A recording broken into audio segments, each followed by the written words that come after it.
Hello, welcome. I'm Will, the Nerdy Nerf Herder. Welcome back to the stream.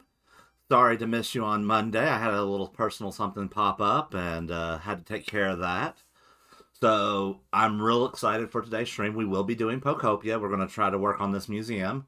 I've got a lot plotted out, and I'm excited to get this build going on the interior. So we're going to break right into that, and let's get this show on the road. Alrighty. Pick up my controller here. So this is where we were at last time. Oh, we got the exterior coming away along a little bit here.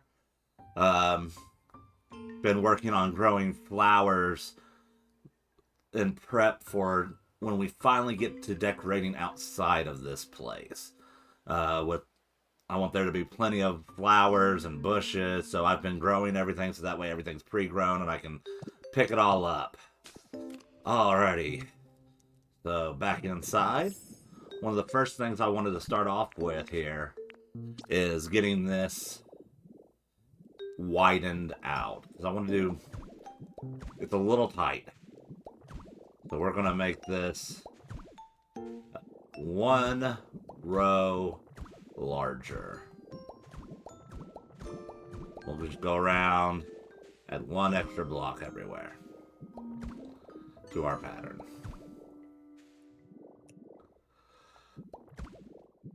And then we'll probably need to reposition some pillars here. But there's one other thing I'd like to swap out. And this is something I've kind of been thinking on, and I'm going to do it at the start of the video.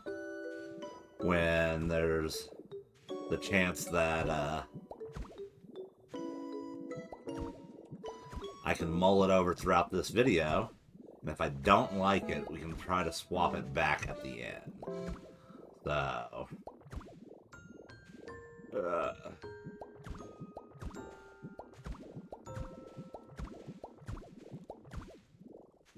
almost through it.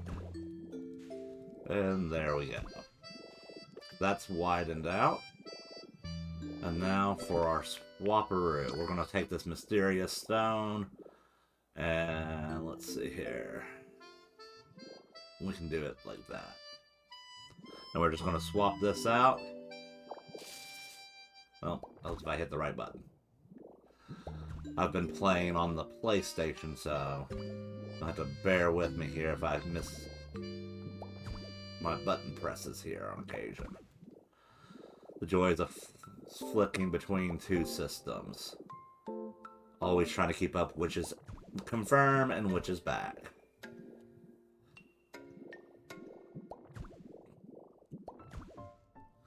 Alright, we're gonna get this swapped, and I'm doing this now, so I can look at it all episode long.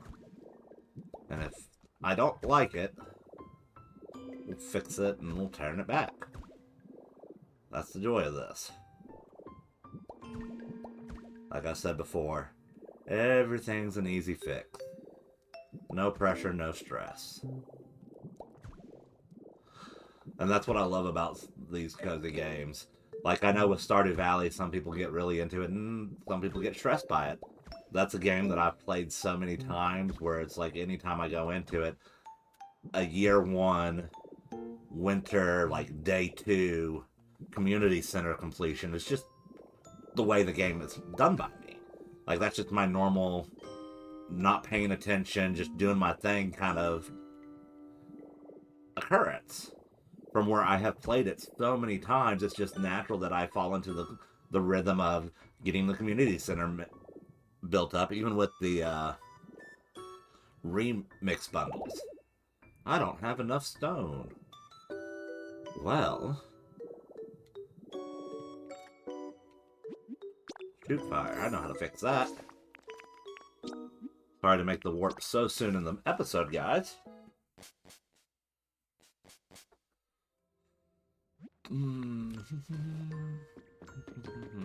I got plenty. Let's add another stack.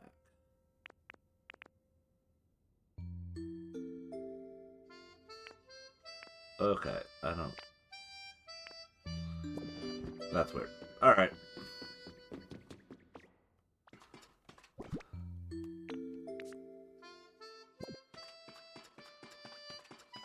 Oh, yeah, that's right. I had ice. That's what it was. Helps if I remember what I had in my own inventory. We're almost done swapping out. And while we're up on this side, it'll be easier to swap it out. The very top here.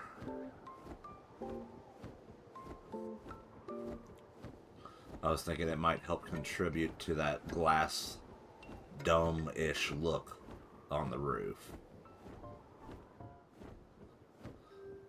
Yeah, I see why. There's a couple of extra blocks that swapped out on me that I didn't swap out before. That's okay. Easy little fix. I'm not worried about it. Alrighty. Again. Swap, swap, swap. We'll get some marble, and we'll go individual here. Swap that and that, and I think we should be good there. And then that one and that one. Get these swapped back out.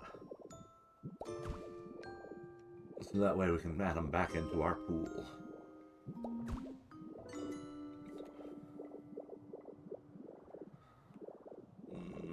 We're gonna go with the breaking and entering. There we go. Like it never happened. Alrighty. So maybe just for these, we'll go ahead and do this a little more carefully. I want to make sure we get the edges.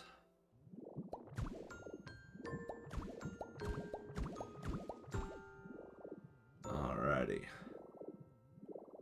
We're looking good. We're looking good. So as I said, I kind of want to change the pillars up a little bit.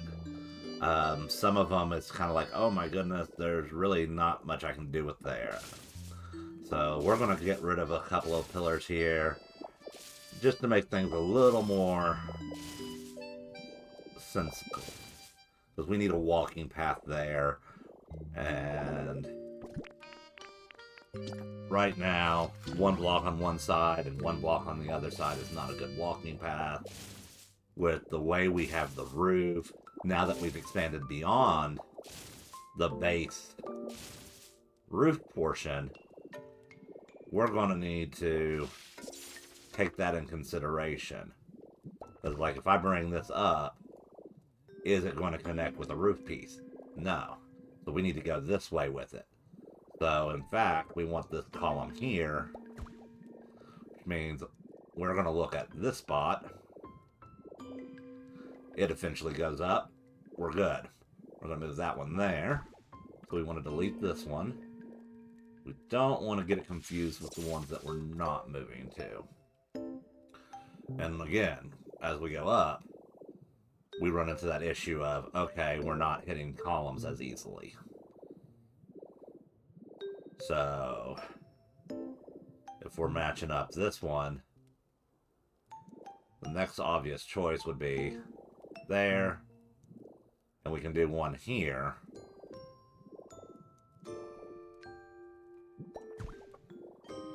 Which makes me realize we missed a block. There. Yeah. So we'll do 3 pillars there. And we'll do the same thing over here. We'll just take them and relocate some of them here. So we want to make sure we're on this grid.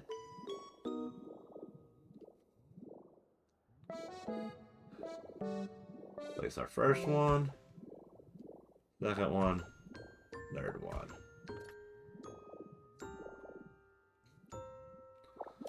Easy fixes.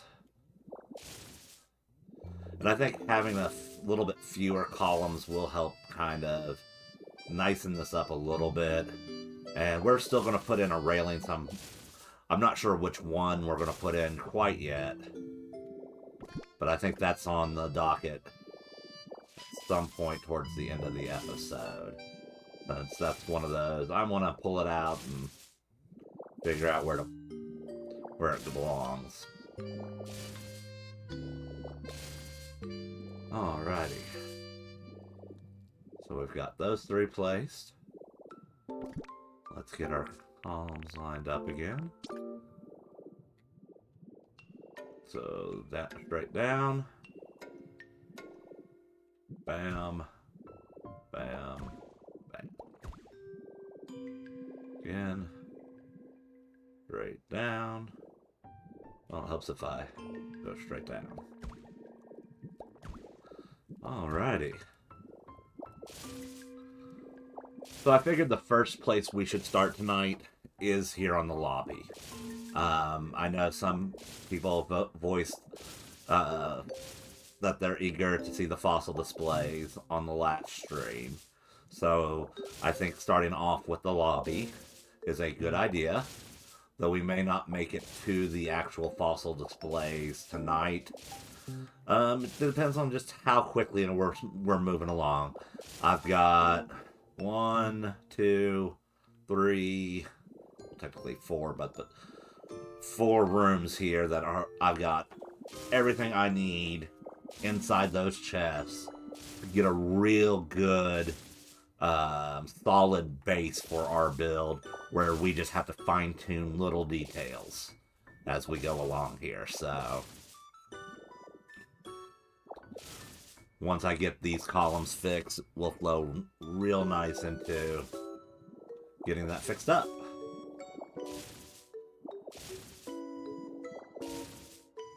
And like I said, I decided to make a little more room here on the roof.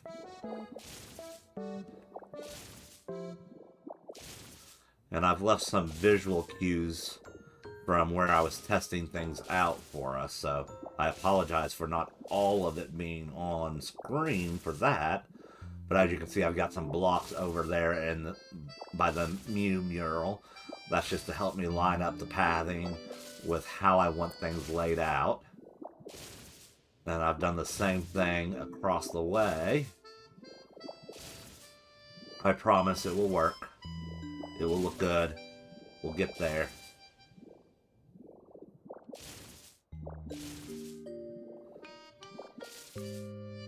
And then there's a couple other markers here that I will be pointing out.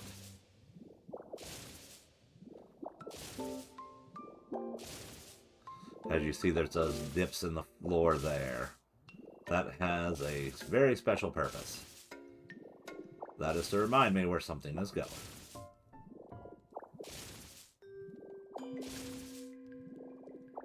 And that's one of the first offshoots for the lobby that we will do, is that section there. In fact, we'll probably get that. We'll get it shortly after we finish this. But that's one of those easy fixes. As is this.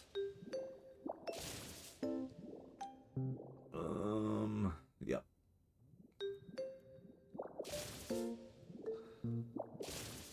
So you see there's a missing block there.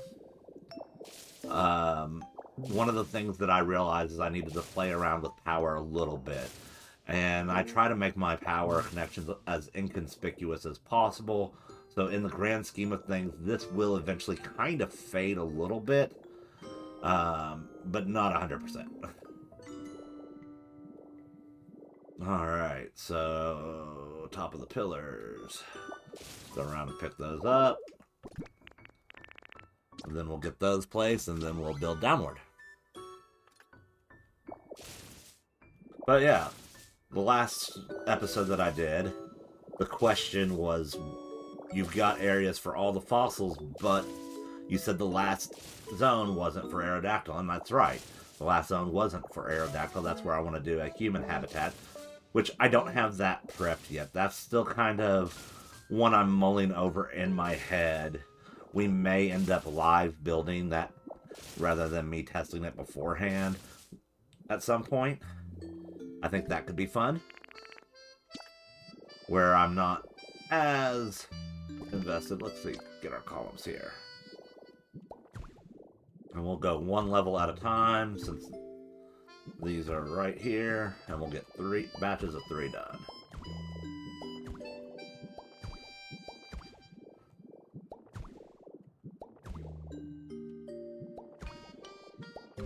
Alright.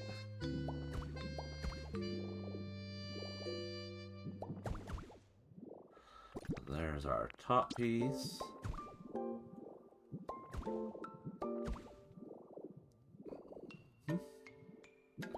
Since we've already got the top piece out.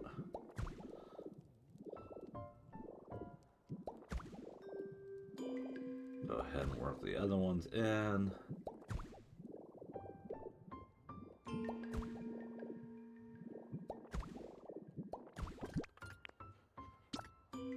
Alright, moving right along. So Aerodactyl's habitat is going to be here in the lobby. So we're going to get that out of the way. Not initially here. There's still some structural changes I want to go ahead and make. There's a couple of walls I want to toss up.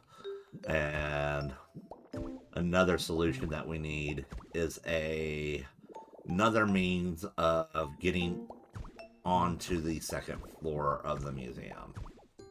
So obviously I just deleted 9 blocks on the other side there across from our one elevator, so we can put another elevator up.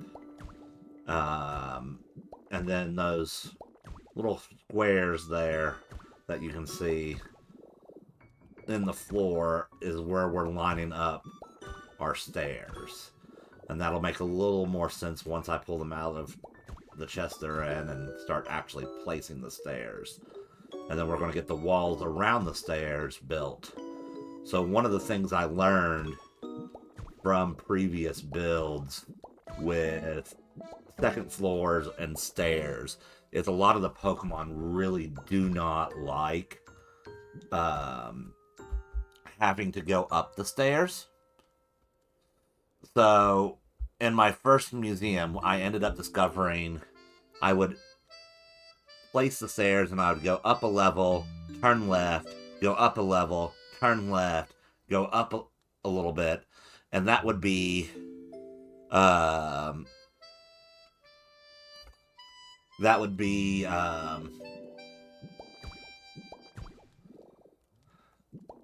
where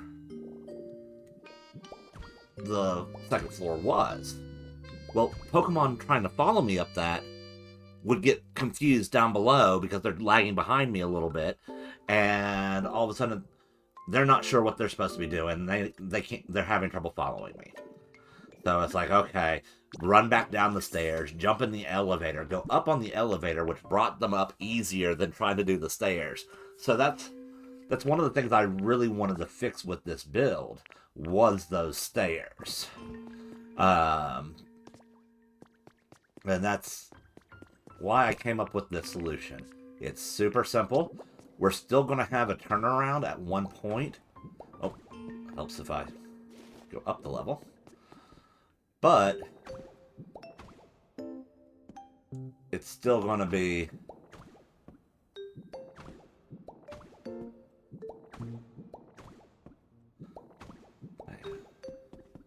And we're going to do this on the other side too.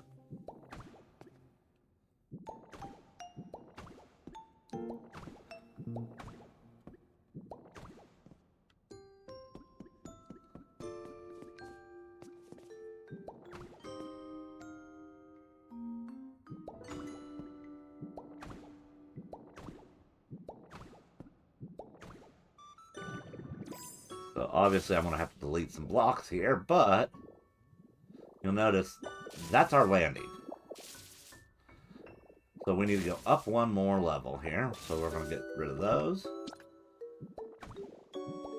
And then for this one, we're going to get rid of this one too.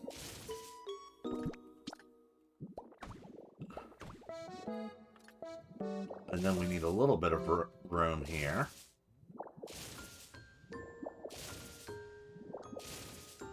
Because our Pokemon are still going to struggle if they can't get their heads through the floor. So 3... One more. So 6 blocks is the way to go. And again on this one. Bam. Place our stairs in.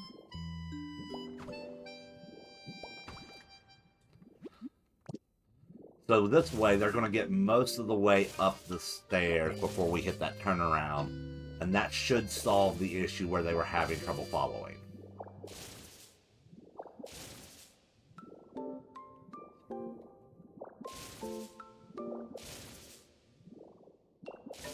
Alright.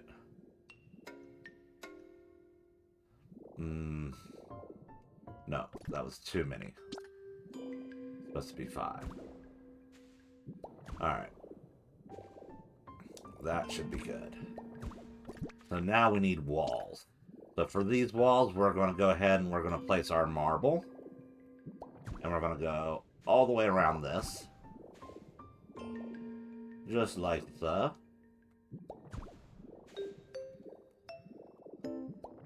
And then we'll take it all the way up to the ceiling on here in a moment. We're going to go ahead and get this other one lined up.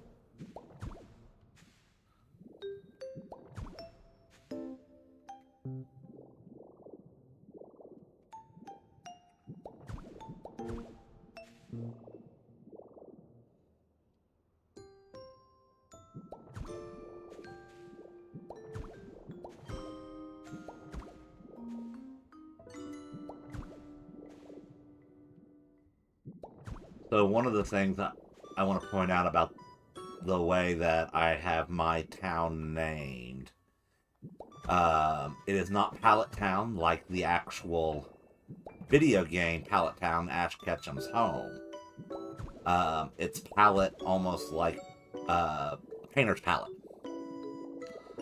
That was what I went for with the Pallet Town name that I've got for my town right now. And that's going to be changed eventually. I think it was something that I noticed with the game when it first came out, is it was a different spelling.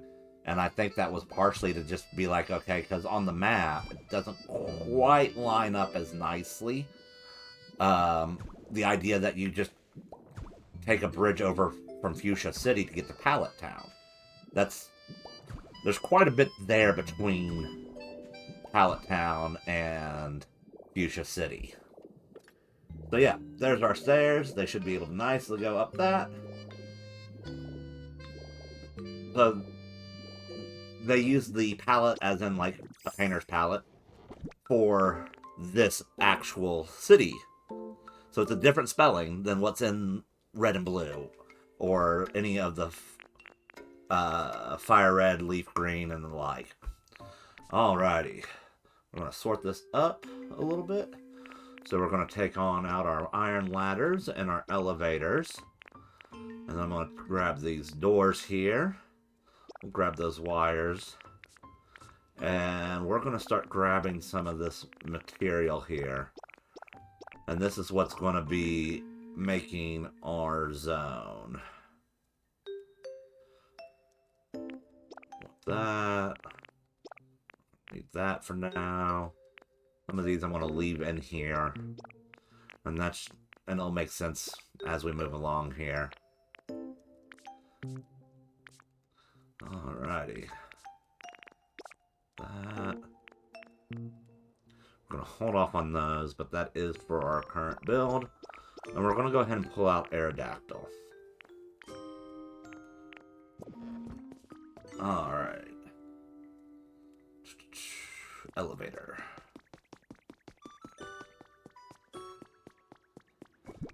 But I do definitely want to rename it into something a little more creative than what they gave the name. I just haven't decided on it yet. And that was one of those things I was like, okay, I could either commit to it now or let the town speak to me. What is this town called? What is its real name? And I don't know, that seemed the way my vibes tend to work when I'm naming D&D characters, is I start building the character and then I let the personality of the character tell me their name. And it usually works out pretty well. I say usually because every once in a while, being a DM, you kind of have to come up with a character name on the fly because random NPCs that the characters really weren't supposed to talk too much to, all of a sudden, they're super interested in. So, but yeah, we got this elevator online, so we now have 2 elevators here. And I think we're going to end up pushing this back wall backwards a little bit. So that's why I said we're going to leave those doors out. This is kind of where I want the doors to be on the positioning axis for the wall. So we're going to move that wall back. I'm not sure how many squares we're going to move it back. I just want to give us a little extra room up there, kind of like how we have on the front of the build, just a little bit of extra room. So that way we can make that transition into the greenhouse cafe a little nicer and make this lobby area feel a little less crowded. If we can, there is a limit on the number of elevators that you can put in a world, and I haven't hit that yet, to my knowledge. So like I would like to maybe add another elevator on each side on going this way, so we can do side by side, like maybe 1 block between them, and then like have another elevator going up, and then we'll have a couple of blocks. So it may be like 5 or 6 blocks back, and then we'll expand this floor back with it, and then we'll do our transition into that greenhouse. But I'm kind of saving that towards phase 2 of the build. I'd like to get phase 1 of the build, which to me is getting this main museum fleshed out. So one of the first things we can do to start fleshing that out is go back into Magnemite mode, realize I have very little energy, and eat a salad. We got these water quarter pillars here. So the first thing I want to get arranged is our entryway, because that's going to help me get everything spaced nicely here.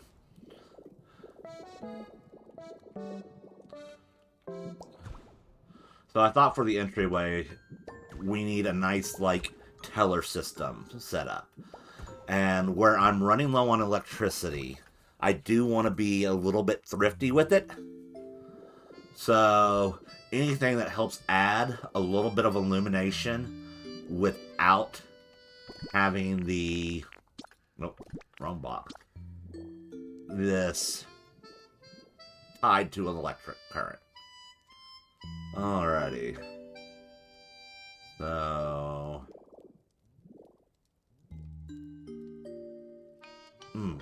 that's right. I wanted to move these doors over 1.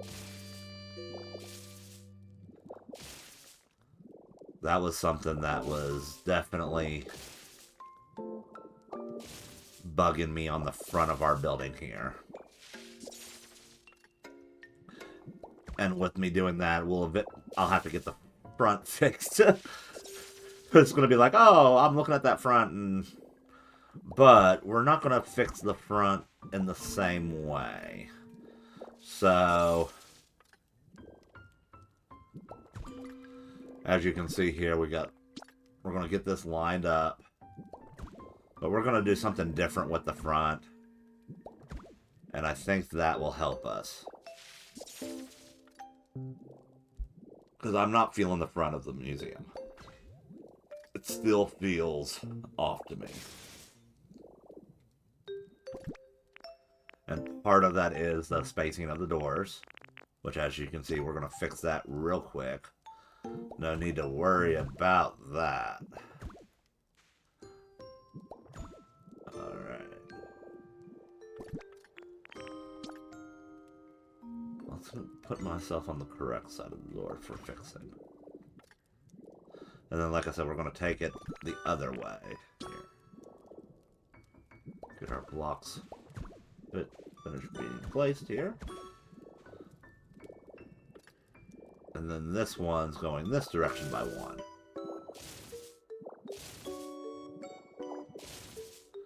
And I really think this makes a better effect overall. But we'll get there.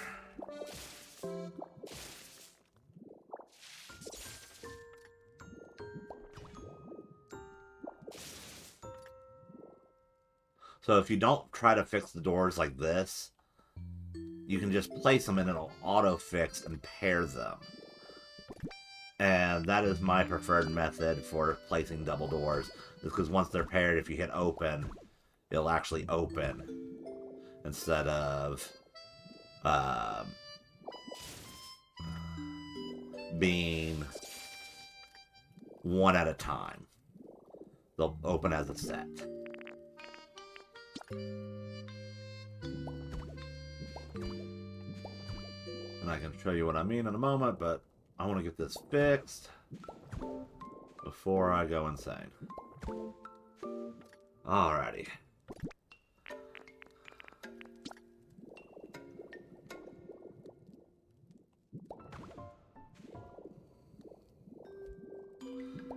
That should be about right.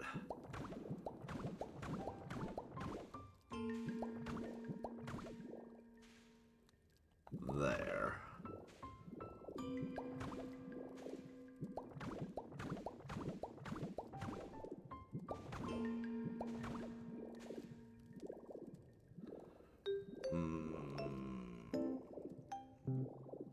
What's my spacing like? No, we're taking it one too short. I want a little more space than that on the front. So we need to go one block over. It probably would have been smarter if I had left at least one block to cue me on this one as well. But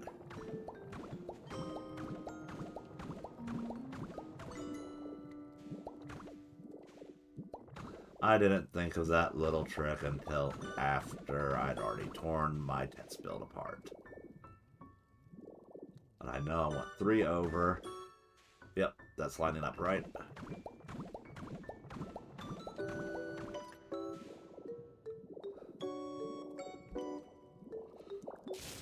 And this will be a lot faster with Rock Smash if we do this.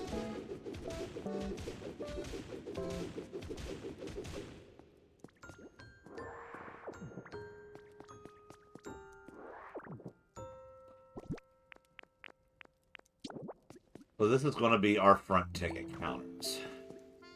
And I have an idea on how we're doing this.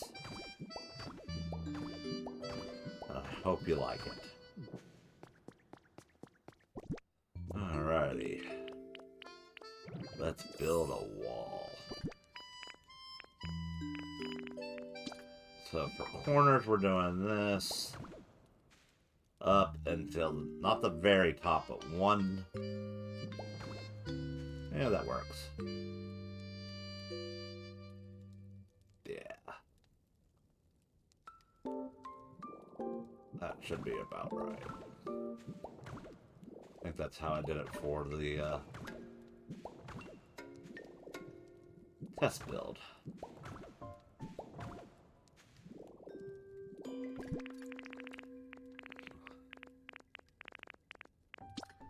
So now to get our top wall lined up. And we'll move right along on that.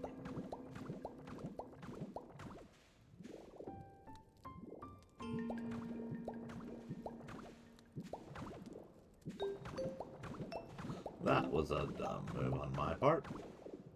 You don't go there. You go here.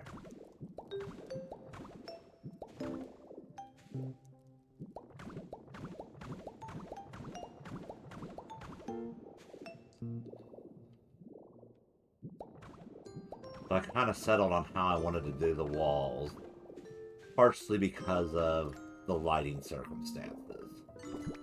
So what we're going to have going through here is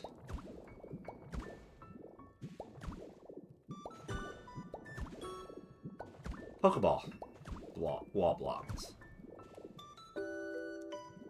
That's going to help give that extra little bit of glow up front.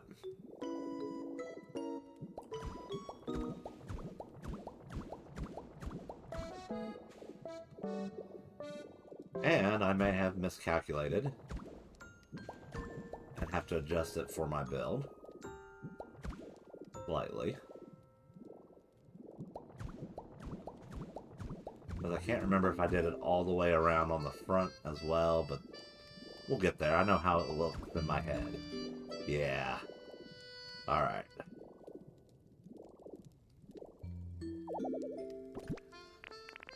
So in the front, we did something a little different. Salad.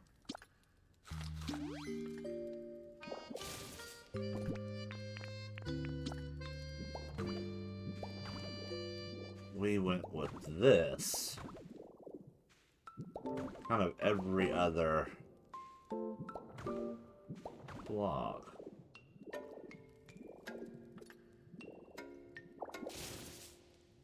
Oh, well, that was actually supposed to be there. Yeah.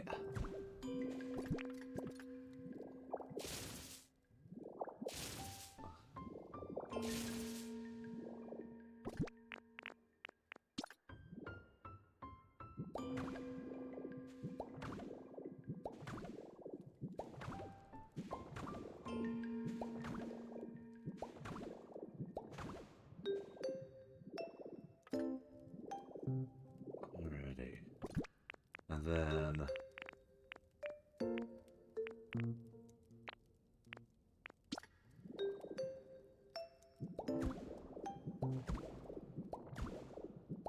bam.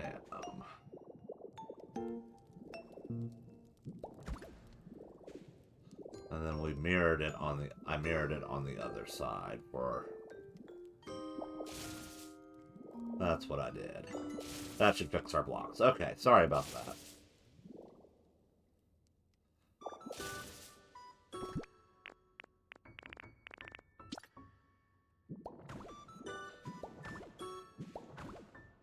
I promise this will make sense once we're done. So this one didn't get... We got our Pokemon Center wall top. And then we'll take Pokemon wall center middle.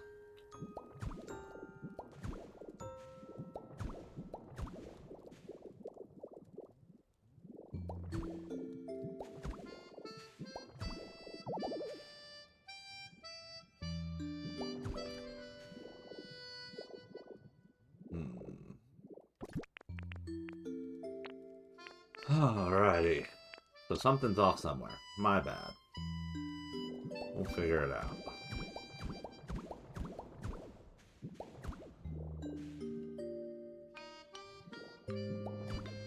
That's what's off. You are supposed to be pillar. Sorry about that.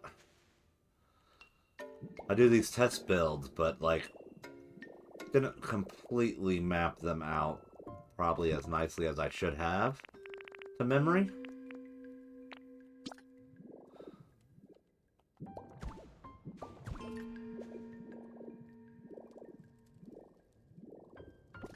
And then those I know went in here. Oh shoot.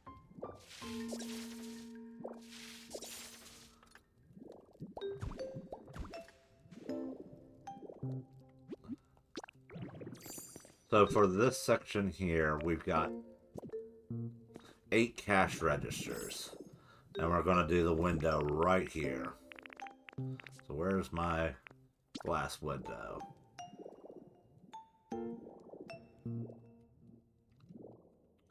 So on the top, we know that we're going to get everything lined up like that.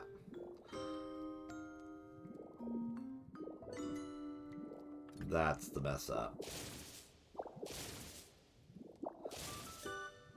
Yeah. No. No.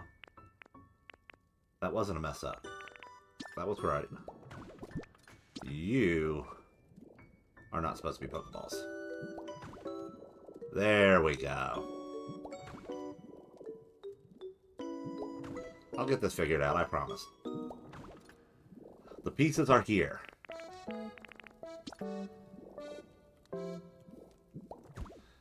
So each one of these Pokeball wall light is meant to line up with a window.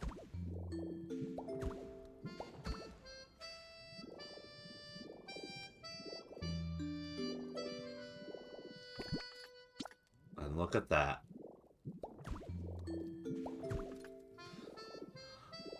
One more out of place.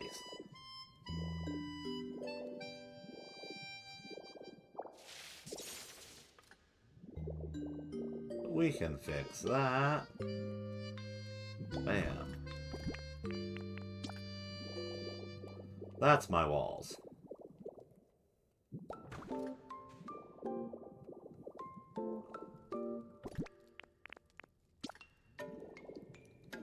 So for each one of these, there's going to be a window. So we want to line up our windows.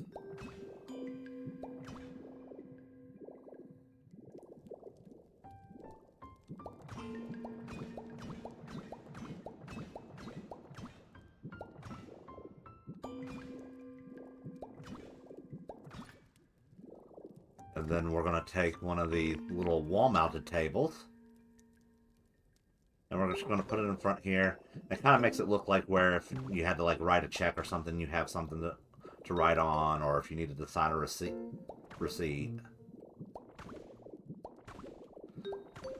And then we'll go on the inside. And then on this side, we're going to make sure it attaches to the right part here. Right along here. So I'm going to drop some registers down on top of these. And I may end up pulling these later because we don't necessarily need power to these registers. And if I have items placed and then we put something up, that'll make it where we can add it to our electric pool again. So like I'm going to go ahead and leave them placed. We'll get them placed. I have enough electrical items that it's not going to affect us right now. But we may have to pick these registers back up towards the end of the build to get everything lit up properly how we want it lit up. I will be needing power to this section of the build because one of the things I wanted to put up here is wall monitors. Well, shoot.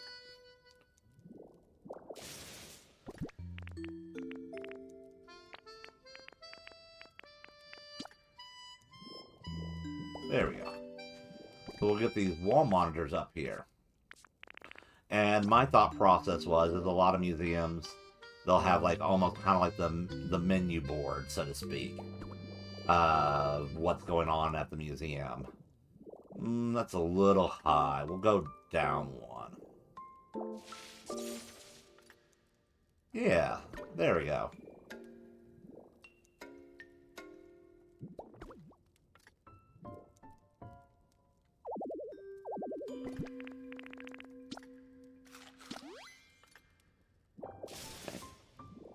And then for each of those teller spots,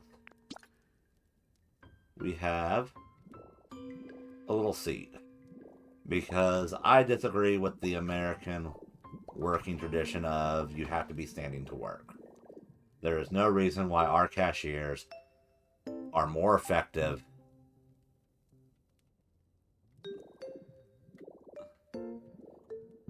by standing. So we're going to give our cashiers here a little seat. They're nice enough to work for us. We're going to take care of our workers here. And then we get our doors here. Because we can't have people just walking through.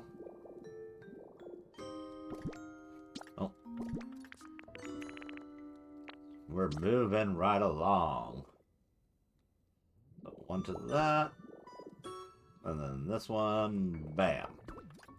So what we're going to end up doing eventually with these wall monitors is where we can put photos up. I'm wanting to put photos up from the exhibits so it looks like we're advertising some of the exhibits in the lobby area. So that's kind of where our ticket booths are. That's looking good. I'm happy with how that's looking. We're ready to start going to the next part. So this was lined up in a certain way. But I cannot, for the life of me, remember exactly the dimensions. But I know the shape, and I know it lined up with this very first corner there.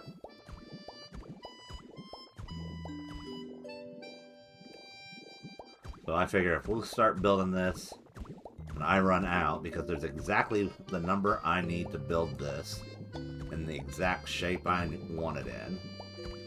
We have to drop a row to make it look right, we will.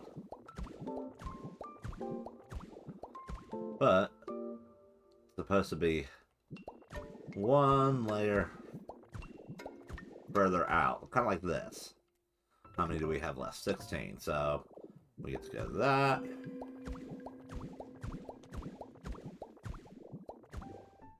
Oh.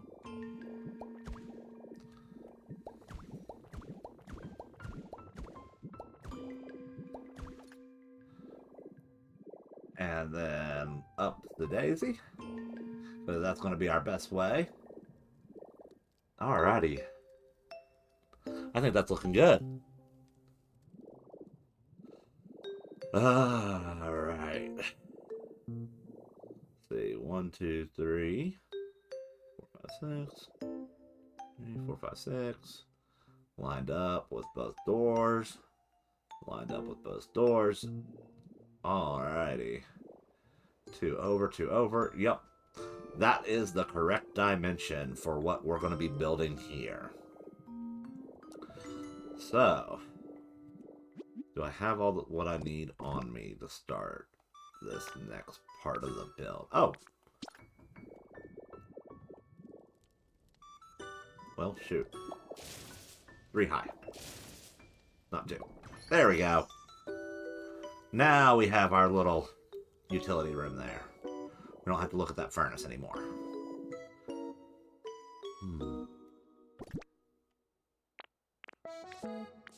Did I get it? Yes, I got him. Alrighty. So up here is where we're starting. So 1, 2, 3.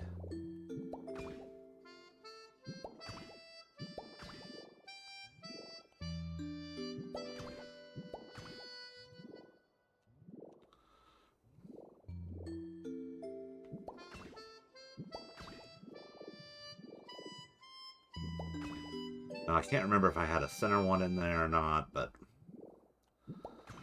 I know if we do it like this, everything will be okay.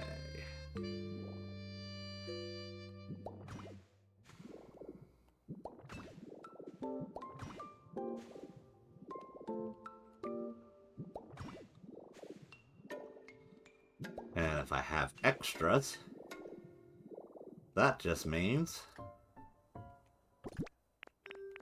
I had the center one in. Alright. That should hopefully be lined up.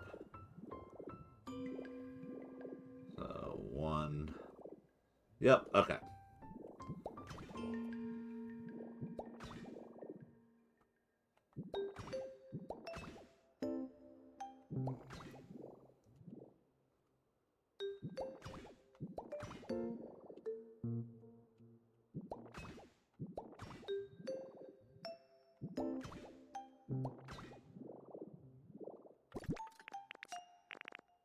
So this is one of the things that I was kind of looking forward to everybody seeing. The vision I had in my head for the Aerodactyl display. It was something that has been stuck in my head for a little bit now. And when I saw it on the test build, I was like, that's it. That's how it's going to be. And I have been so eager to share it with everyone. That's part of why I started with the lobby. Plus, I mean, first thing you notice when you go in a museum is the lobby, and we gotta make it look nice. Alright.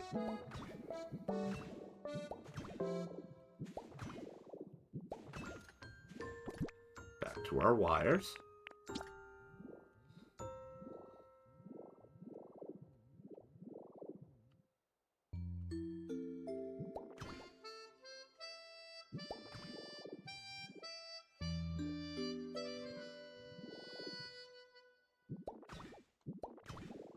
So for this build, the wires allow you to attach stuff to the bottom of them. However, doesn't work very nicely with our fossils. We can make it look like it works nicely, but it doesn't quite line up perfectly. So what we'll do is we'll bring out this handy dandy dirt, and we'll do that. So I know right here is where I want the head. So we're going to pop the head there, which means the body. Alright. Bam. There's our body. And now that we've got the body and the head placed, the other pieces should line up nice and easy.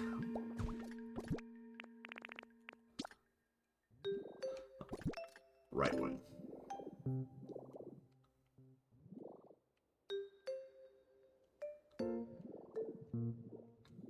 Come on. There we go. Come on. And then we pull back out our wires. So that'll make it look almost. And like I said, if we had any wires left over, we're going to build this middle piece here up. And we had some left over, so that's what we're doing. And I think that just makes it look a little more realistic, that there's a little more support. Alrighty. Then we need to get rid of these blocks. Oh, I mean, I could use that, but... And there, we have our Aerodactyl suspended. And a nice little chandelier-like effect here.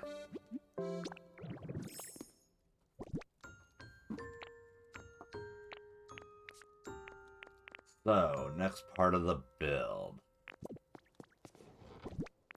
Since we're moving right along, I'm going to bring out some of these natural elements here. I'm going to stick this ice in this chest here. So there's a few items here that I'm using for other sections of the build. Unfortunately, some things got limited on number of chests and how much room. And rather than get a whole new chest for like 4 items, I opted to go ahead and leave them in here. So, the first thing we want is to make our ground. So, kind of like how I did with the Aurora's fossil, we're going to make a nice ground area to serve as our base. And this does put it a little high as you're walking through, especially from the entry area. And I thought about that. I was like, okay, do I want to lower it or not? Because you're not going to get to see some of the fine details on the ground level. And I thought that's the beauty of design. What would the purpose of having it raised like that be if I were to raise it like that? What design could that design cause, or what effect could that cause? Alright. So you are going away. 1, 2. And then if I recall, somewhere around in here. And that'll get us close enough that we can work with this. Alright. So that's going to be one of my little effects here. can't place this item very easily.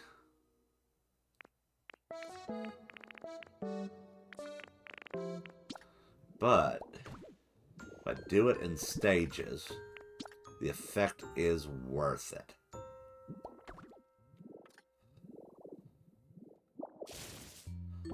So this is a small palm tree. If you pick up a palm tree that's still growing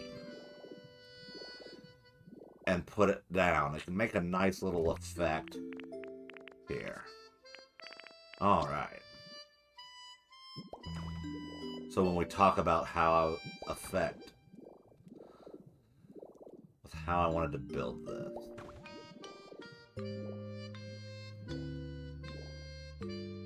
It was using various natural elements to almost cage things in.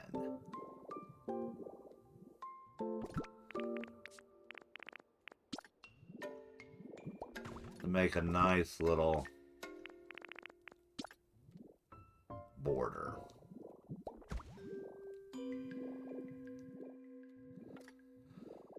Alright. The next thing I want to place is some of this light brown rock. And we're going to make it part of our border here.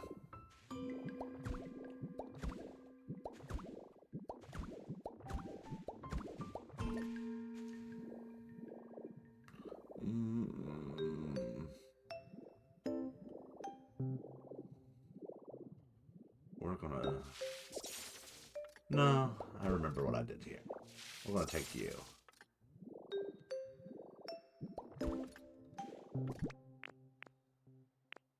And then we've got this red spotted cliff rock. And we're going to do something very similar on the other side here.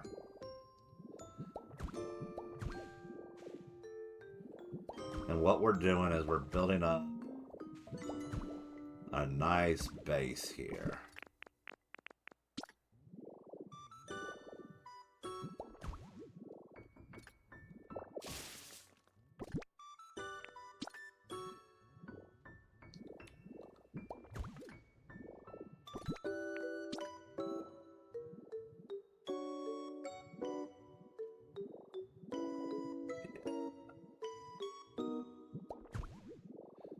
Framing this in.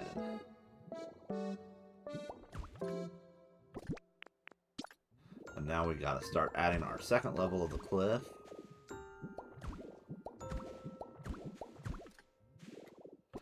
And then we've got this red cliff rock. Red cliff rock. Alrighty.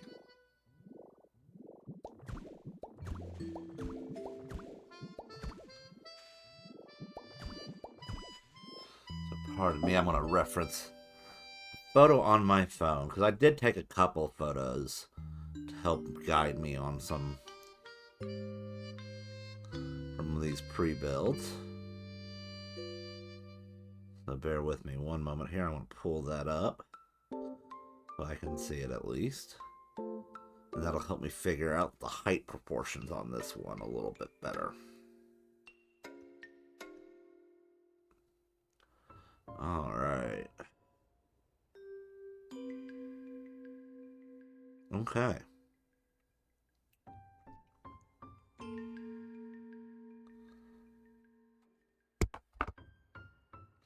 I know what I need to do now. This is going to be one up. And then you are also getting built up.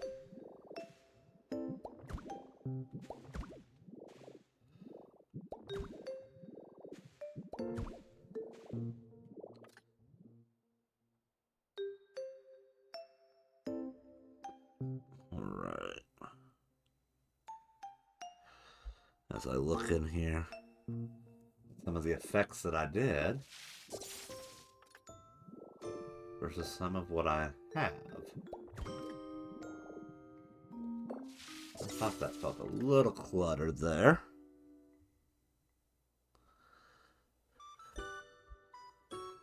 Alright.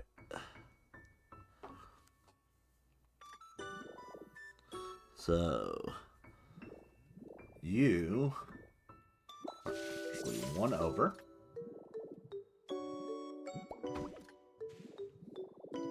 So we need to get rid of that one. And that should help us. Yep. So there's our... where we want to place our dirt block for that small palm tree. They won't be placed on anything but other natural blocks. But if you place them and then leave them floating, they won't grow anymore. And that's how this effect works. Is we're placing it on the exhibition stand directly by the end of it. So it won't grow any bigger. And of course I messed up the positioning. So we're going to fix that. My apologies. Again, right under the tree because we can't place it. Otherwise. Come on. Grab the thing I'm after here. We want it facing like that. Alright.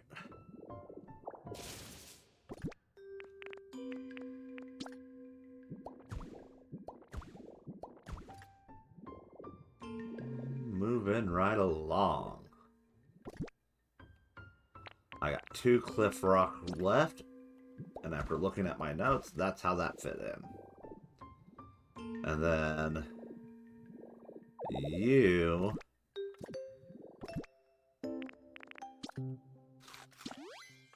need adjustments.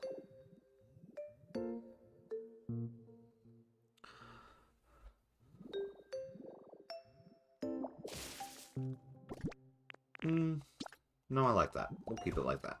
Alright.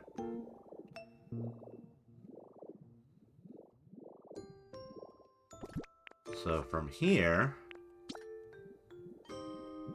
we're going to start placing some more trees. Because that'll help us really pull this build together.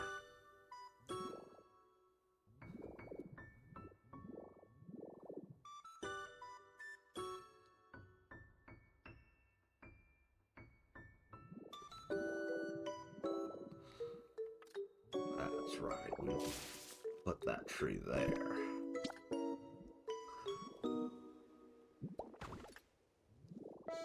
That allowed us to go a little higher on this other side, which makes it look a little nicer. There we go. And then we'll start placing some framing pieces here. Little debris.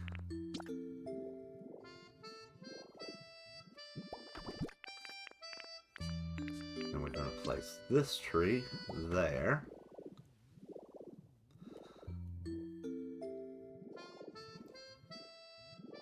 I'm sorry. You go down here. There we go. So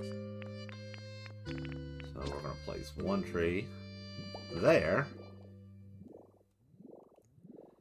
And then this one gets placed here. That's shaping up nicely. Then we're going to plop another tree down. And we want to make this one help cover things. So we're going to place that right there. And this still kind of looks a little messy right there.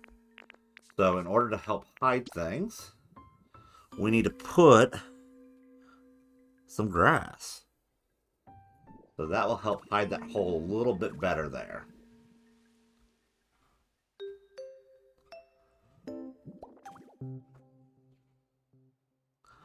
And then we'll put it in the back here too.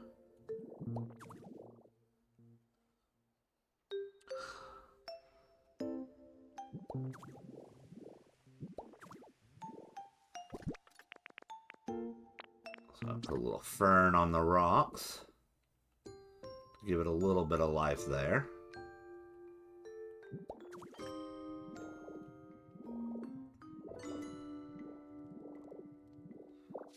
And then this, I had turned like that.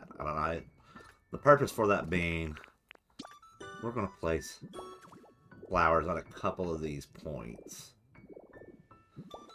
I think it makes it look a little bit nicer there.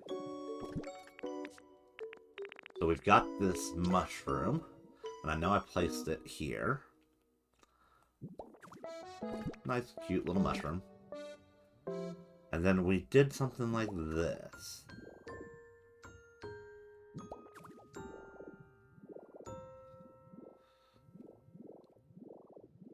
And by doing this, helps add some light in the area.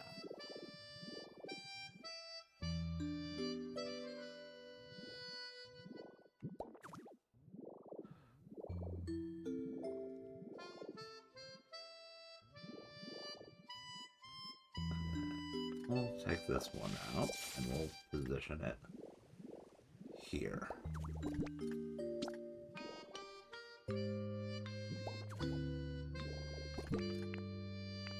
So we've got several flowers here, and we're going to spread those around. I definitely want to give us a lot of color pops here. Make it look nice. Put some of these verdant shoots in here. Just little details here and there that make it look alive.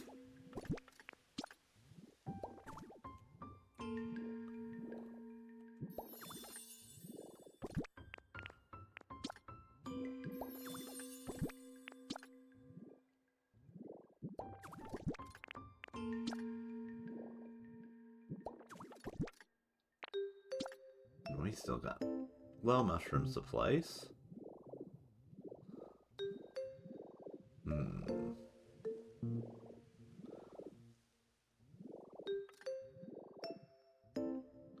I feel like I've messed up the placement somehow. Yeah. You go there. And then that will go there. And this one there.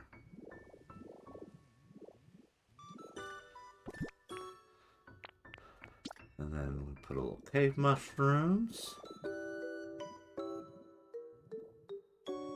Add a little bit of texture in here. I've got 2 more glow mushrooms, so we'll still stick another one right back where we had that one. Where do we want to stick this other one at? Where else can we hide it in? That would make sense. We'll move this verdant shoot here more towards the middle.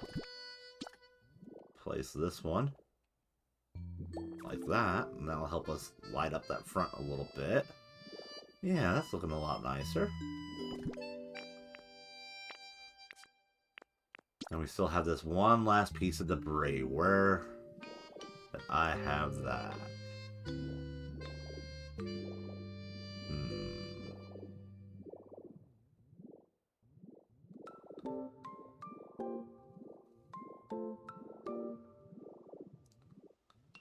You know what? Let's take this stick. We're going to move that stick to be down here where it maybe looks like it fell out of the tree. And then we're going to move this cave mushroom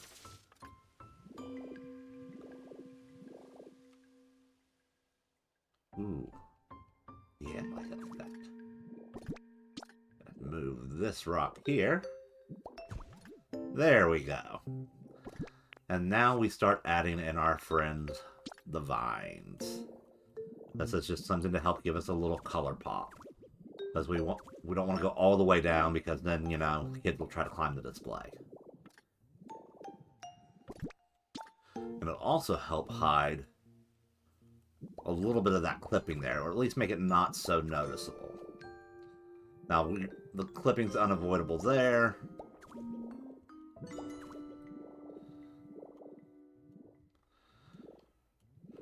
And we just spread these vines around.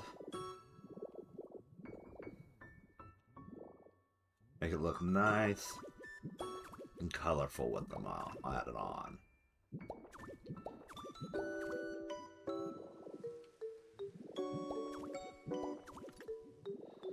Alright. You know what? We're going to eat salad.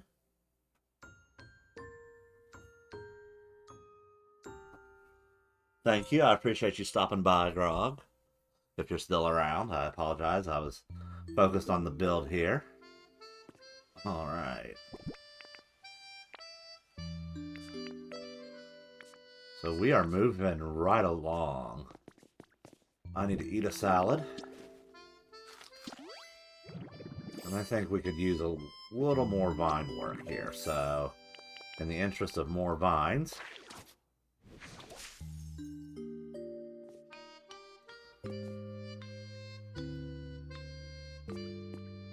Can I get the aim right now? Well, that's not the vine I want. So that's the dense vine. Which is a great vine. I do love it. Not what I want for this build. That's okay. I'll hold on to that.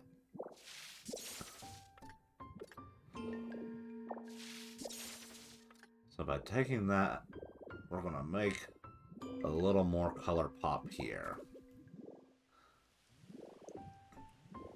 I want to do a few more vines here. Yeah. Much better. Now, obviously, we still have some stuff in here. So, what I am going to do... Okay, we got that distinguished. Pull that out. And that out. And voila! We are moving right along.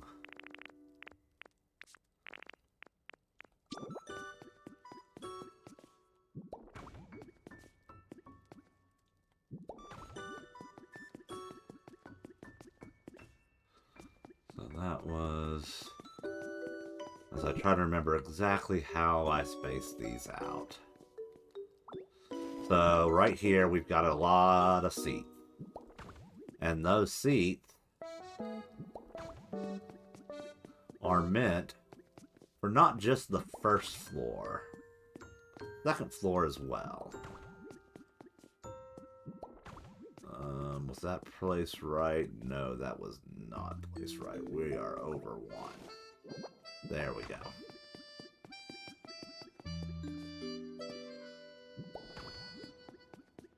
And I also wanted to do something that I did in my original museum build, in that I have chairs and seats lined up nicely for people to sit on. Alright, so that one will go there, and that one there.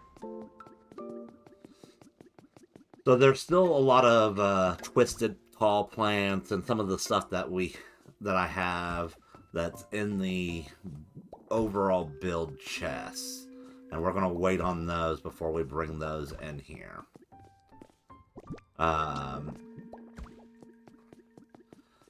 Mainly because if I need to, I want to be able to work in our power solutions easily.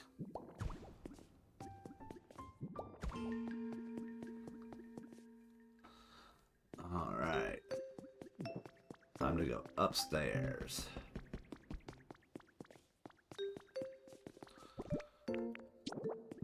Again, like I said, I knew I wanted to put stuff up here.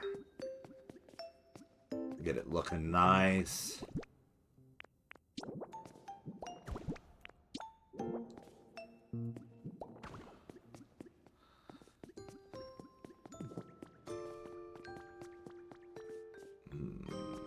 Do we have more wall space?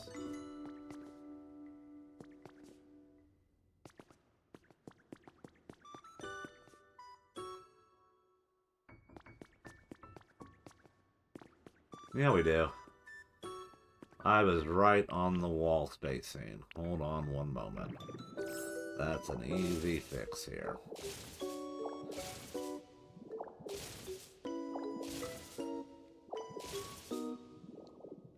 Oopsie daisy.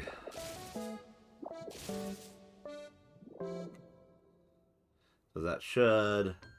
Yeah. One more block.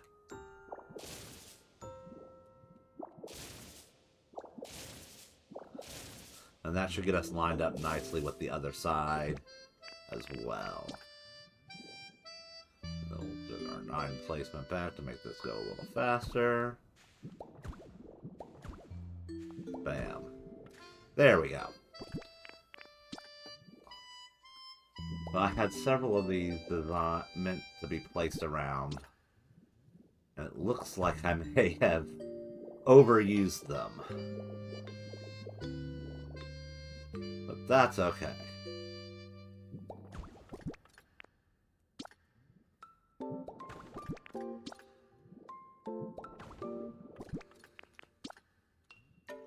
We'll go downstairs and we'll pull some and we'll make sure everything's placed nicely. Over 1. There we go.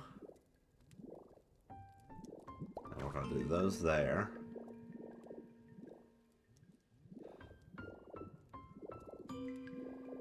And then I wanted to do... We're 2 blocks over. 1 there. And 1 there. That leaves us with 1 bench. If I recall, I wanted here.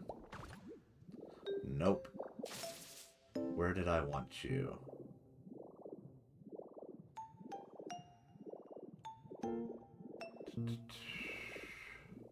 So you go away. And you go away.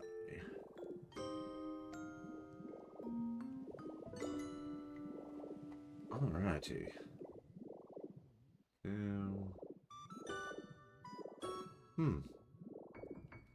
I might have had... Oh, no. I know what I did. I did have 2 of you here.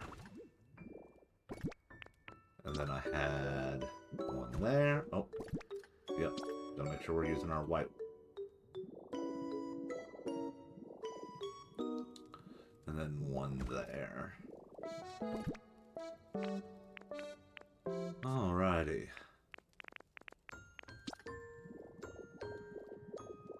Moving right along on this build. So we're going to hold off on these. I think I have these chairs built as extras. Let's see here. Yeah. That's looking right.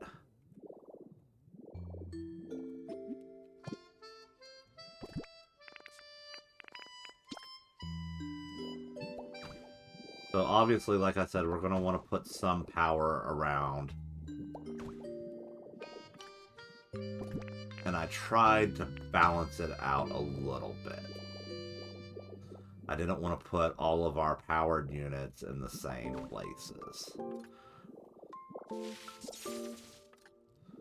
This was actually not a pair here.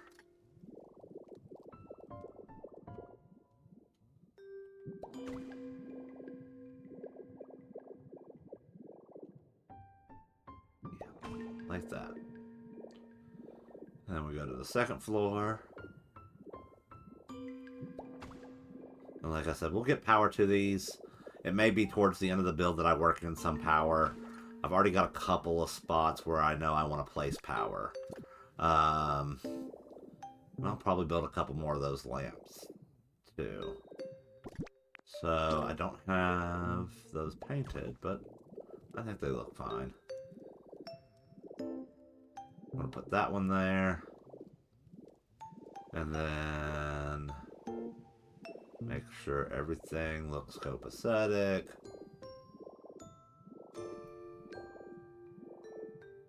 Yep, we need 2 more of the Pokeball lamps.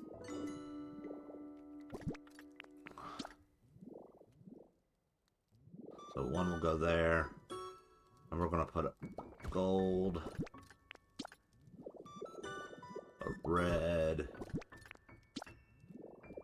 a gold, and then I'm going to pull out one of these.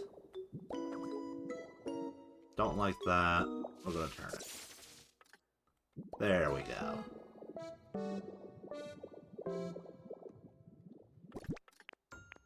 We'll put another one of these here. Yeah, I like that.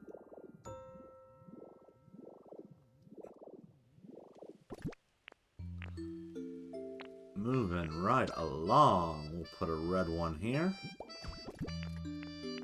Don't want to do another red. So we'll move one red here. And then we'll do the gold. We'll put... yeah, we'll put gold here. I need 1, 2, 3.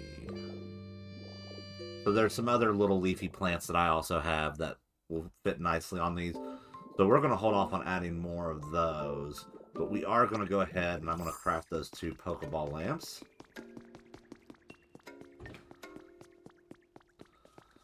Well, let's remove some of this.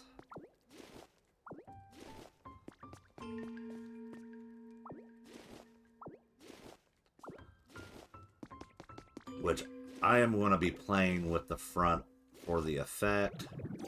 Because I'm not liking the way these triangles line up.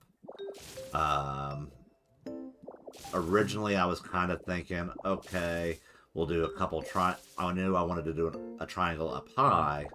And I was like, okay, we could duplicate that down below, and maybe that will give it a little touch of synergy, but, like, I'm just not feeling it. And then I was like, okay, what if I extend it out and do a bunch of rows of pillars? And I tested that, and I think I like that a little bit more than what I had before. So we're probably going to default back to that, but in order to get that lined up properly, I want to go ahead and get rid of this and set it aside.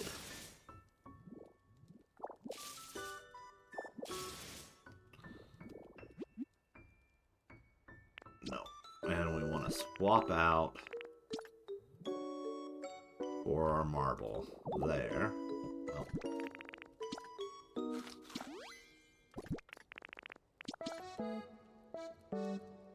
Because that's supposed to be stone tiling. And then we'll swap out our marble here. Get that lined up.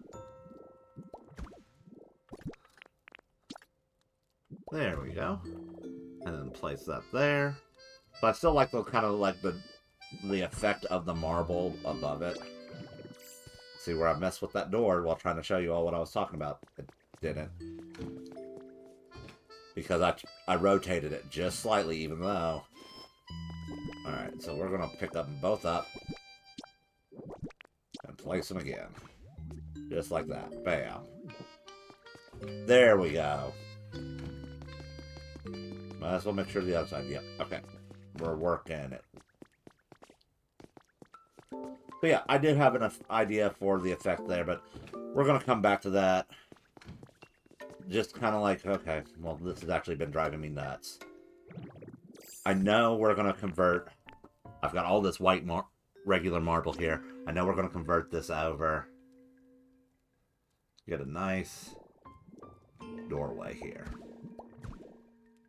Because that's been driving me nuts. And now that we've got the doors lined up nicely, there's no reason why we can't have a nice walkway into the building. Well, come on, man, Mike. There we go. And then I'll fix the rest of that later. But I wanted to get under the doors fixed. In fact, we're going to make it where the white is on the... And then we'll do this side of the door.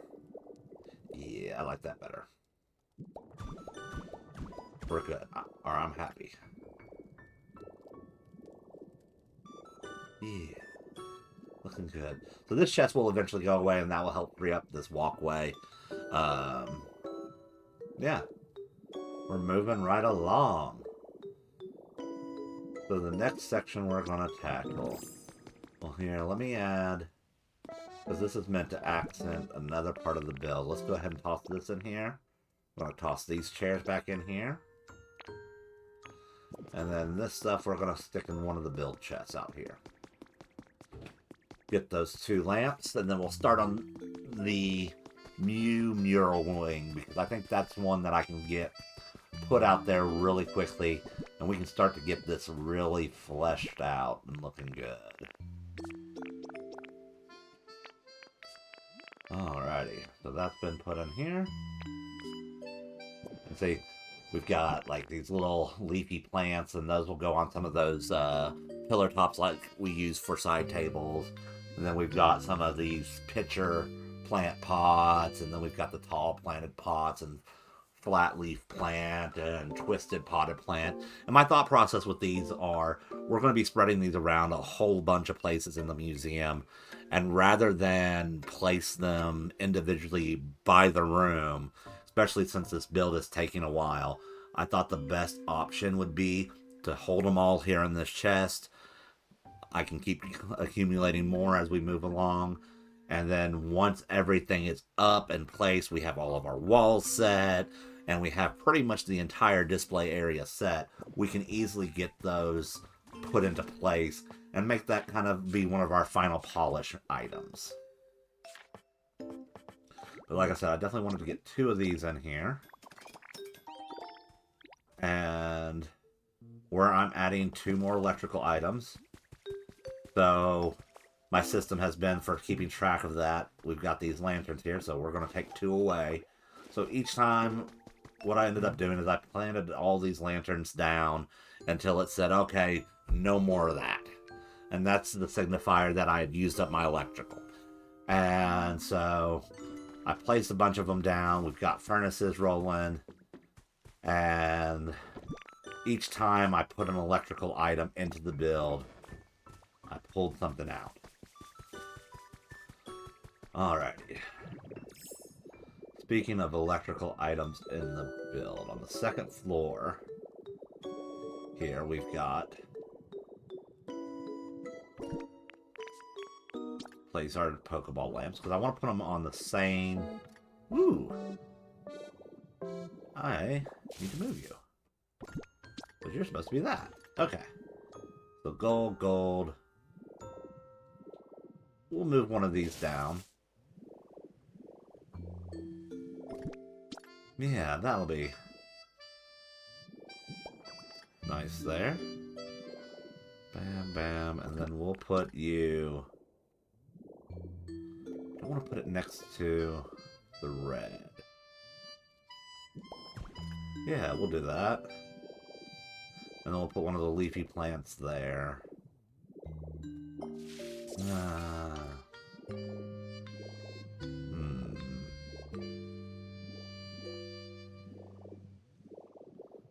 Yeah, we'll go ahead. I want to keep 3 of these on each level. I think that's the way to do it. Put the red there, swap this red and the gold. And then I'll use one of those little leafy plants for one of the tables elsewhere. Alright. Moving right along. So I've got some electrical units in here. And we're going to go ahead and place a couple of them. Get it lined in. So we got stuff in the furnace here.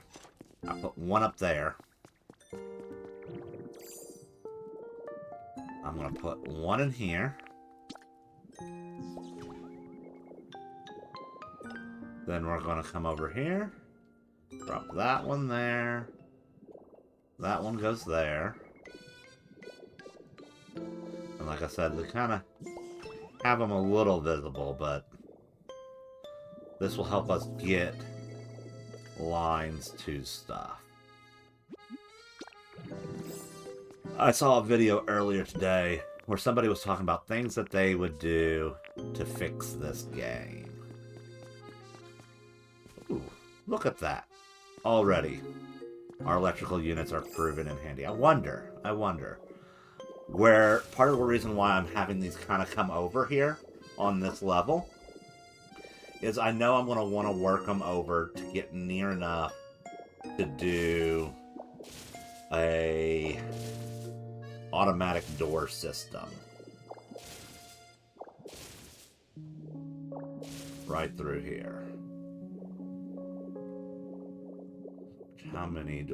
How wide is that automatic door system? We'll go ahead and take it out. And in order for us to have an automatic door system, we're going to need power. Otherwise, doors don't open. So that's not going to attract from there yet. But like I said, we're kind of got to work it our way over to it. And as I said before, we are going to adjust this and take it back a few blocks. But this will also serve as a nice reminder of how our doors actually fit. So they are too high and too wide.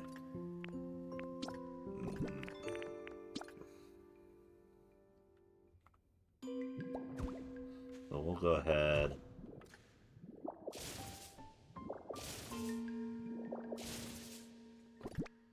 And this will help us keep our alignment nice. Even though I don't want these to actually be here. We're going to push them back a little bit. That'll give us at least a marker to go off of. And we're making it look pretty in the moment. We'll go ahead and we'll fill this in. So at least it looks pretty for the moment. Alright. But yeah, those Pokeball lamps already got powered up. You know, I really am starting to like this. Still not 100% decided, but not bad, not bad. Alright.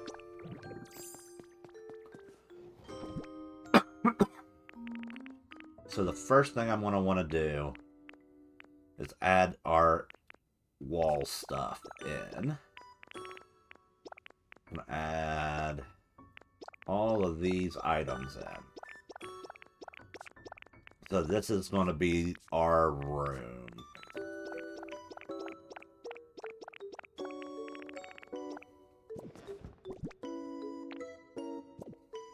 And I left some blocks here to help us get sorted out.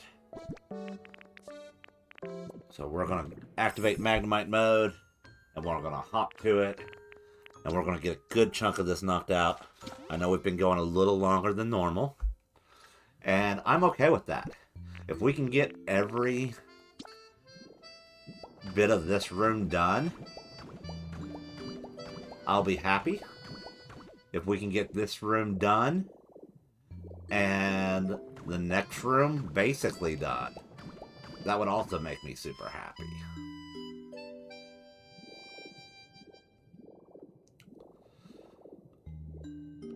Alrighty.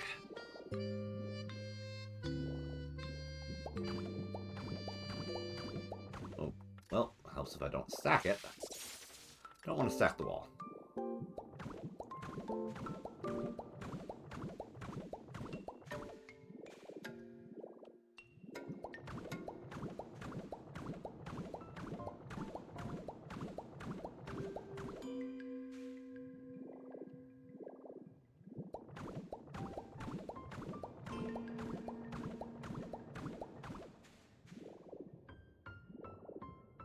Alrighty.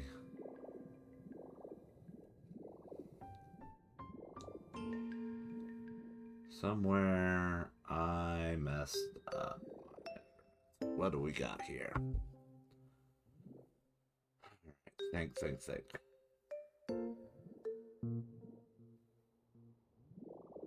that is supposed to wind around. That's what it was. We got 4 of those left.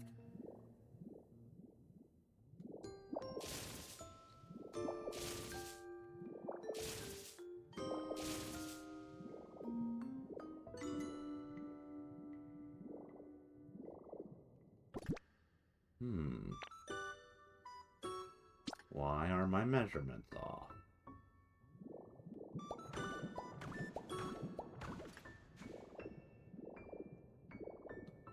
That's why. There we go. That's what we're looking for. I knew we'd get there eventually. So this is going to be a pillar. We all need pillars. That's going to be a pillar.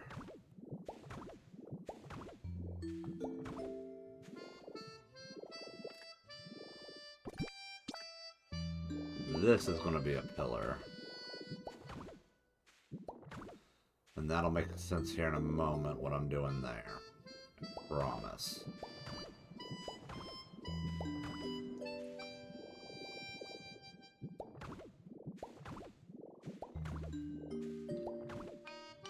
As I try to remember, did I go the full...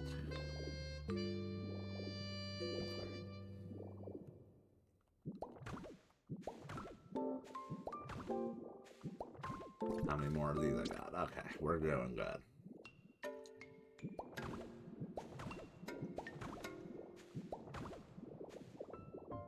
We are doing good.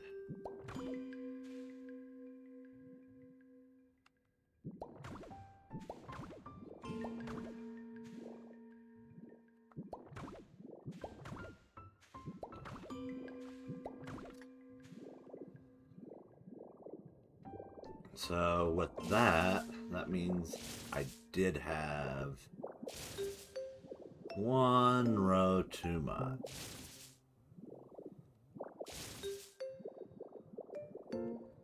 So we want them to be that height.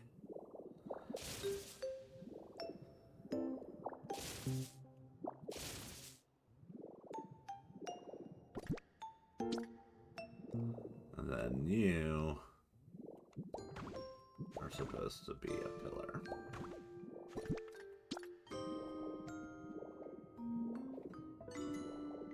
And then 3. And then 1, 2, and 3. And then we did this.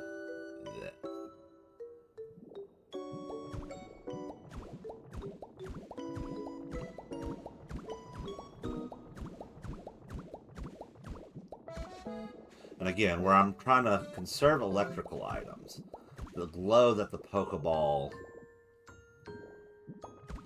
wall adds is definitely going to help us with our lighting situation.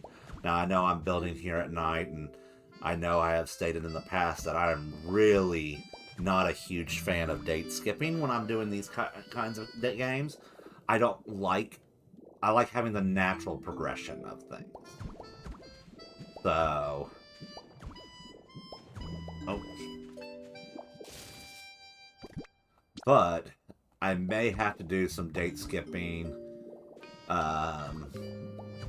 when I finish up this build, so that way we can show it off during the daytime. And this will be one of those things where it's like very end of the build is what I'm referring to. I think we can get away without date skipping until I'm ready to go. Alright, we're doing a full walkthrough. Here is the entire museum build. And then I'll do a date skip and make sure that it's daylight, because museums aren't open at night, typically. Unless there's some sort of, like, special function. Usually it'd be like a fundraiser. So, like, the idea that this place in the dark is not as lit up is okay. We can work with that.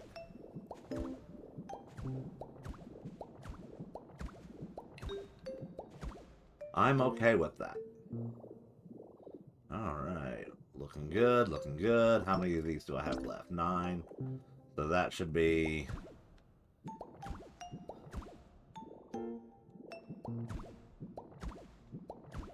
that, and then... put these here. Where...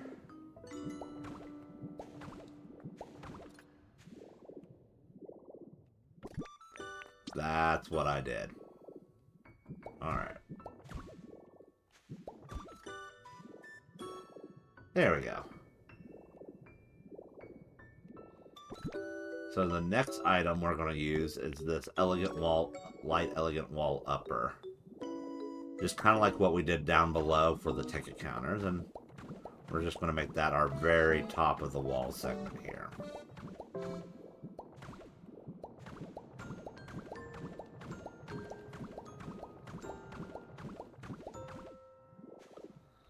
As we move right along. Like I said, I think this particular section of the build, I think we can knock out pretty quick. It's like everything has its place, and it's pretty straightforward once we get these walls up. And you'll see what I mean here in a moment. Because what I'm wanting to do here is our small lost relic. And unfortunately I have still, if we go into my, let's see if I hit the right thing here, collections, and then we go into our ancient artifacts, lost relics here. So I'm still missing 3 of the lost relics.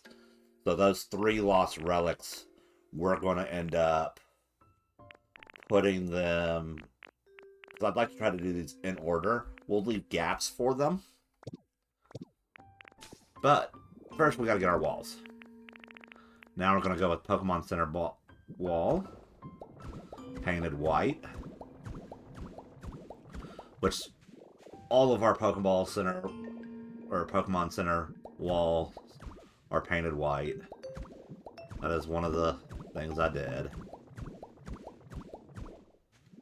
Even for the front area in the lobby. And I end up using these walls because I was like, okay, I could do marble walls everywhere. But I felt like that kind of detracts from the exterior wall being marble for effect. And the idea that, okay, museums do rotate displays.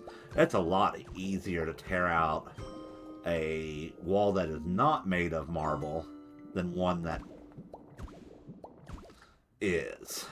So I was like, okay, realistically, let's say they wouldn't want to use marble walls for this area in case they ever wanted to do a redesign of the area. This wall would be a lot simpler.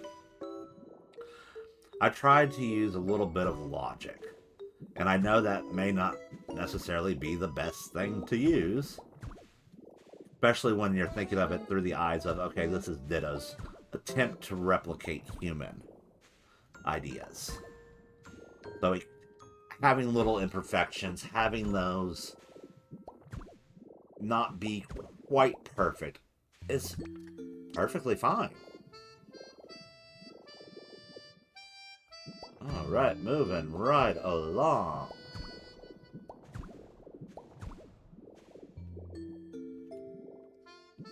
Yeah. Alright. So for this area of wall here, and this area of wall here, what I did for the test build was we went ahead and dropped 4 frames.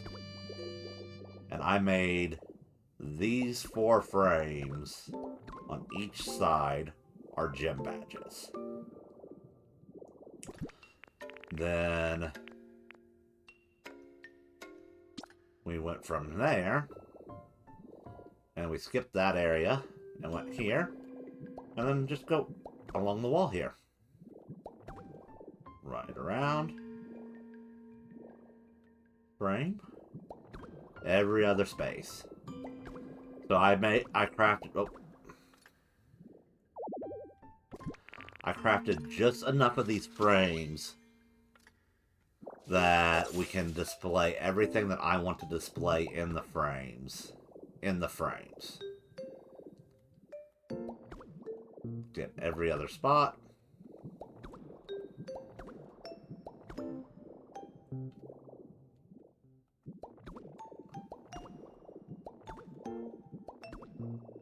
That lines up.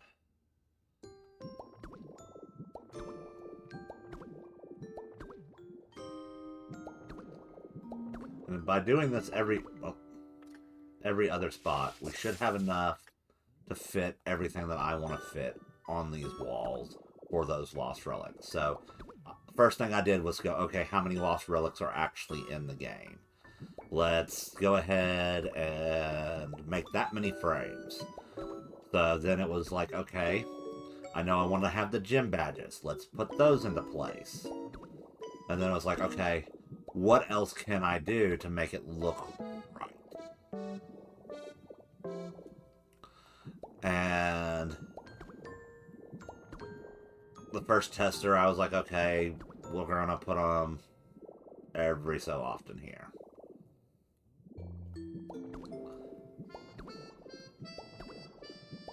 And with that, we reach the end of that section of the build. Where are you? There's what you are. Town map. That's going to help tie it together. And then one of the things that I put in here was the Ditto doll. And I think Ditto deserves a special spot. Ditto is not a lost relic. However, you get the Ditto doll the same way you would a lost relic.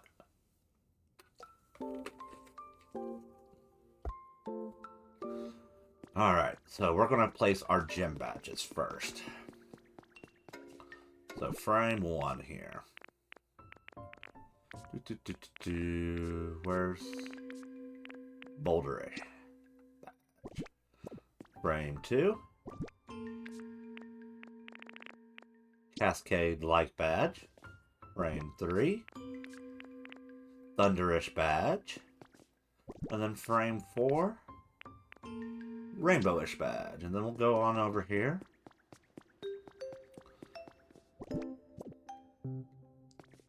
Frame 1. So I usually end up going with Koga, then Sabrina, then we'll do Volcano-y, and finally the Earth badge. Which I love that it's officially the Earth badge when Team Rocket doesn't control the gym anymore. So, alright. The next thing I have are these pedestals. So right next to Mew here, we're going to stick these pedestals. And then I said, okay, we're going to stick them along the path in the corners. So we're going to place all of these where they go. See, this room is coming together real quick. And then one last pedestal, I think. Yep. One last pedestal. And I put this one right here. Alrighty. Well, we're going to hold off on that piece.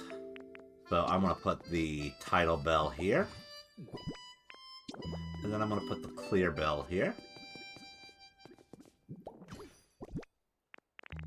And then we're going to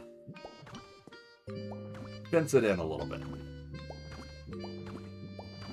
After all, this Mew mural is quite ancient, and we don't want everybody's fingerprints all over it. So we're going to give a little bit of a railing here.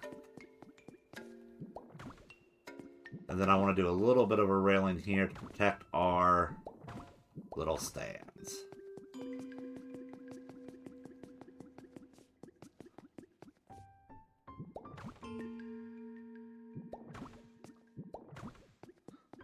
Good.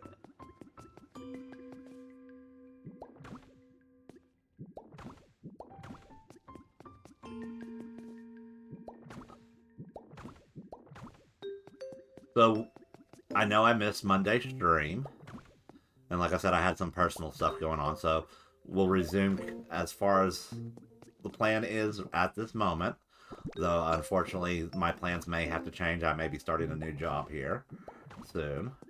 But at the moment, we're going to continue KOTORs on Monday. And that'll be Monday afternoon at 2 next week.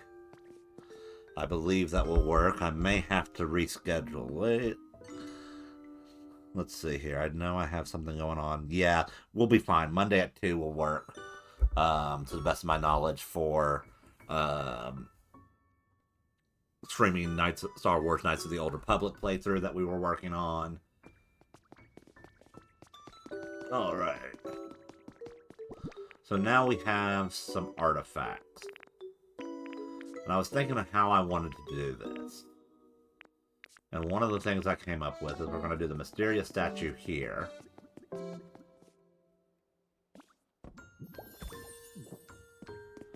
Then we're going to do the Fire Magby. No. We're going to do Malicious Armor. Because we did the Title Bell first for Lugia, so we're going to do Malicious Armor. And then we did the Clear Bell for Ho-Oh. We're going to do the Auspicious Armor. And then we're going to put a Repel. So that is one of our artifacts. And I thought that Repel with the gold teeth to be a kind of homage to the Safari Zone was a cool idea. Then we'll do our Magby statue here. And then finally, over by our gym badges, we are going to put our gym emblem. Alrighty. Looking good. And that leaves us with this.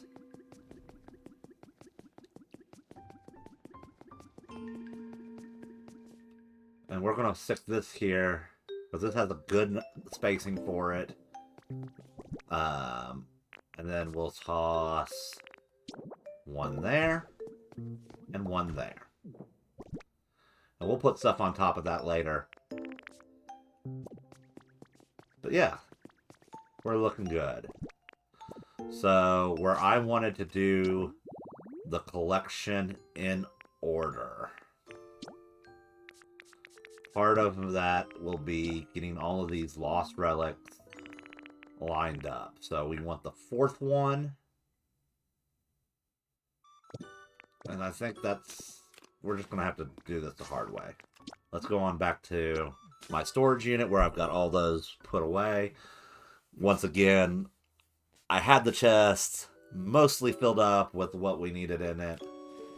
But because of the nature of these, where I was still trying to piece together those last remaining few, and knowing how much inventory space these actually take up, being almost an entire chest unto themselves, I didn't see any point in moving all of them over until now.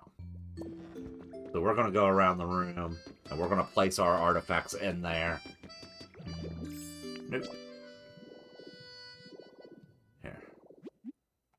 And while we're... No, we won't craft anything more. I think I want to put one of those leafy plants and one of those pitcher potted plants in that room. Or pitcher plant pots, or whatever it is. That's meant to look like Victory Bell.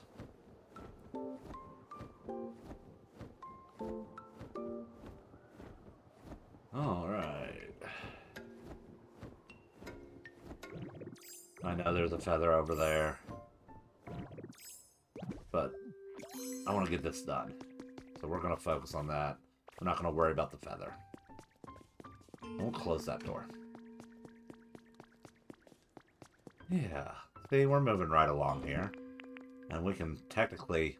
Most of this stuff here is now meant to go this way.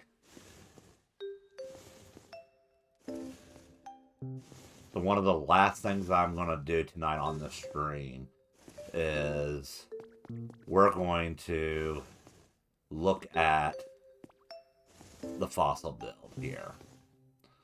So for right now, I've only got one fossil area built in this room to our right.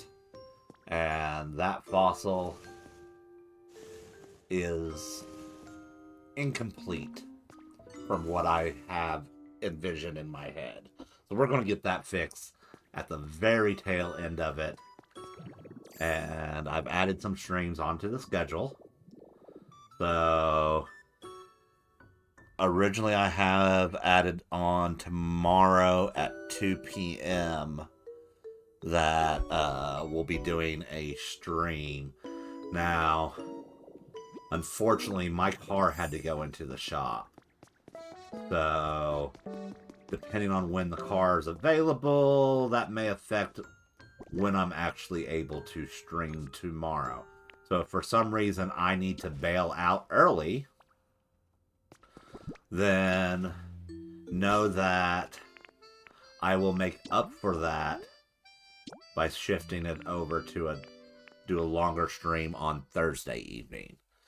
But I'd like to do the fossil area all as one big go for the other fossils that are going to be down there. So for our lost relics, we know that silver bottle cap, gold bottle cap, then we skip and then we go heart scale. So we got our gold nugget, silver bottle cap, gold bottle cap. Come on, frame. There we go. Skip one. Heart scale. And you notice it's pretty much sorted them in order here when I did the inventory sorting. So our next gap is going to be right after the black sludge. So if we bring our inventory together, all right, frame, right along, frame.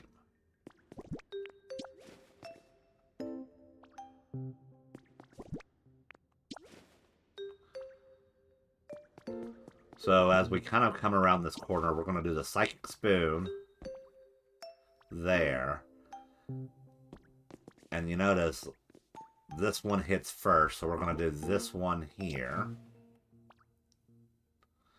And then technically, as we line it up here, these frames are parallel to each other.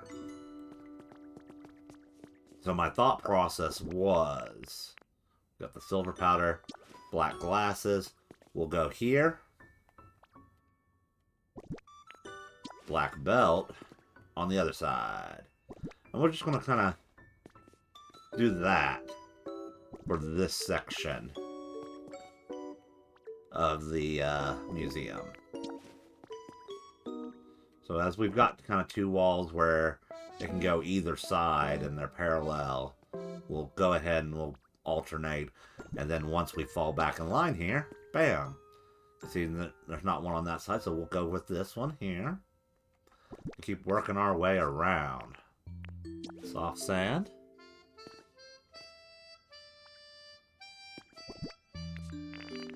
Next is our fairy feather.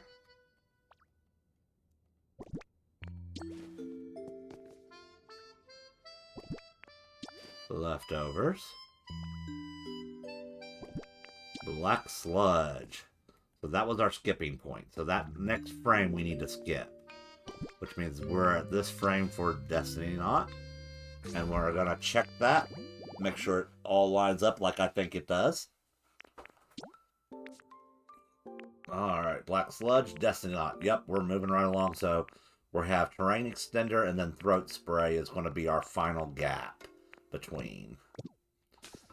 And those are just the last little bit where I haven't had quite the luck of getting them. So for this one, you'll notice we went here, and then we're going to go directly across.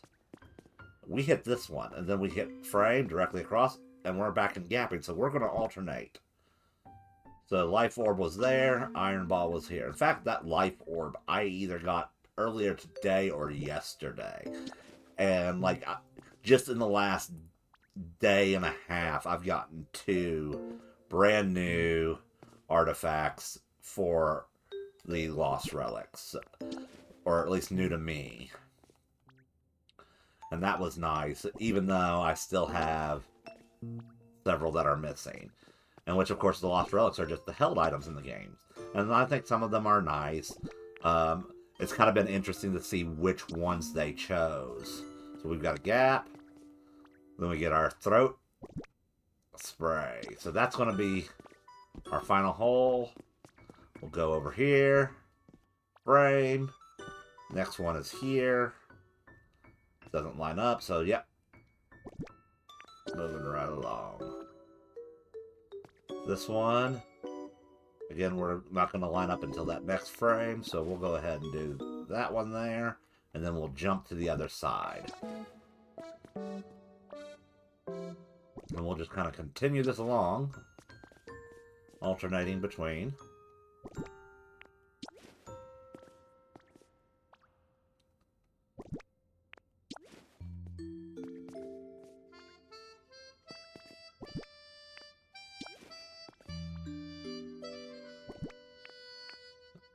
We're almost there.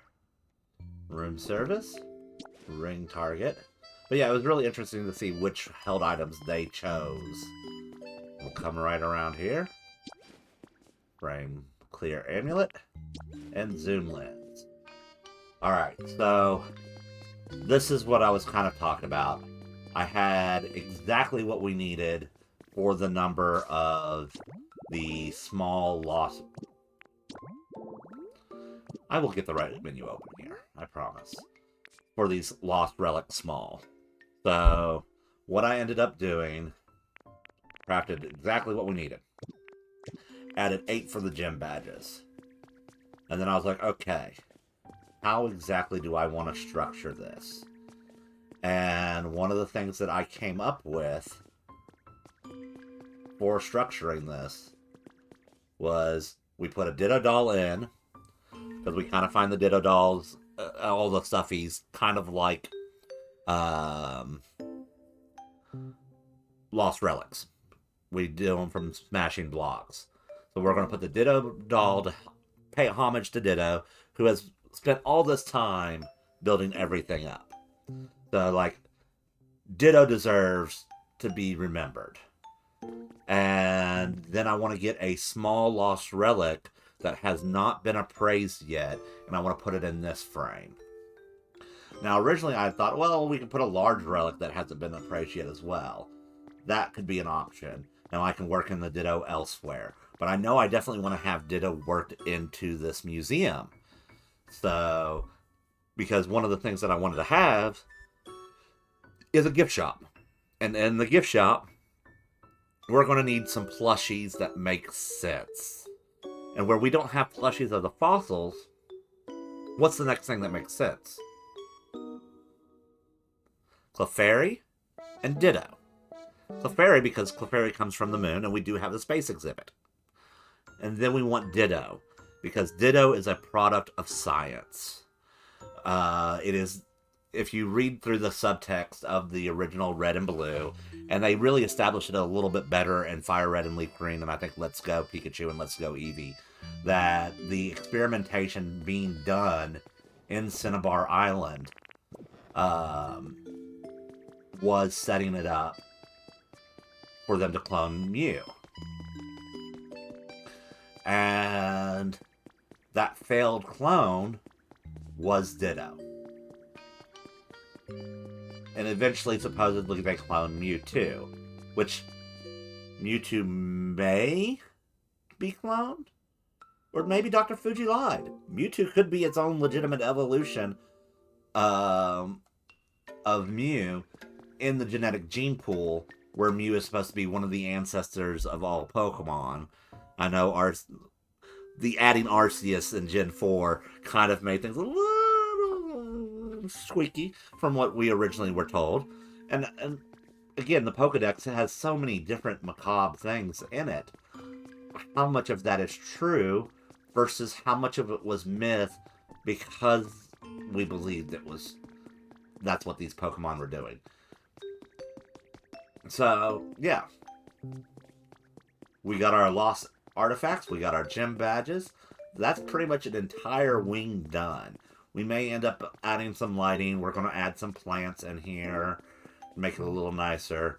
But for the most part, we don't want to clutter this up too much. We want that walkway.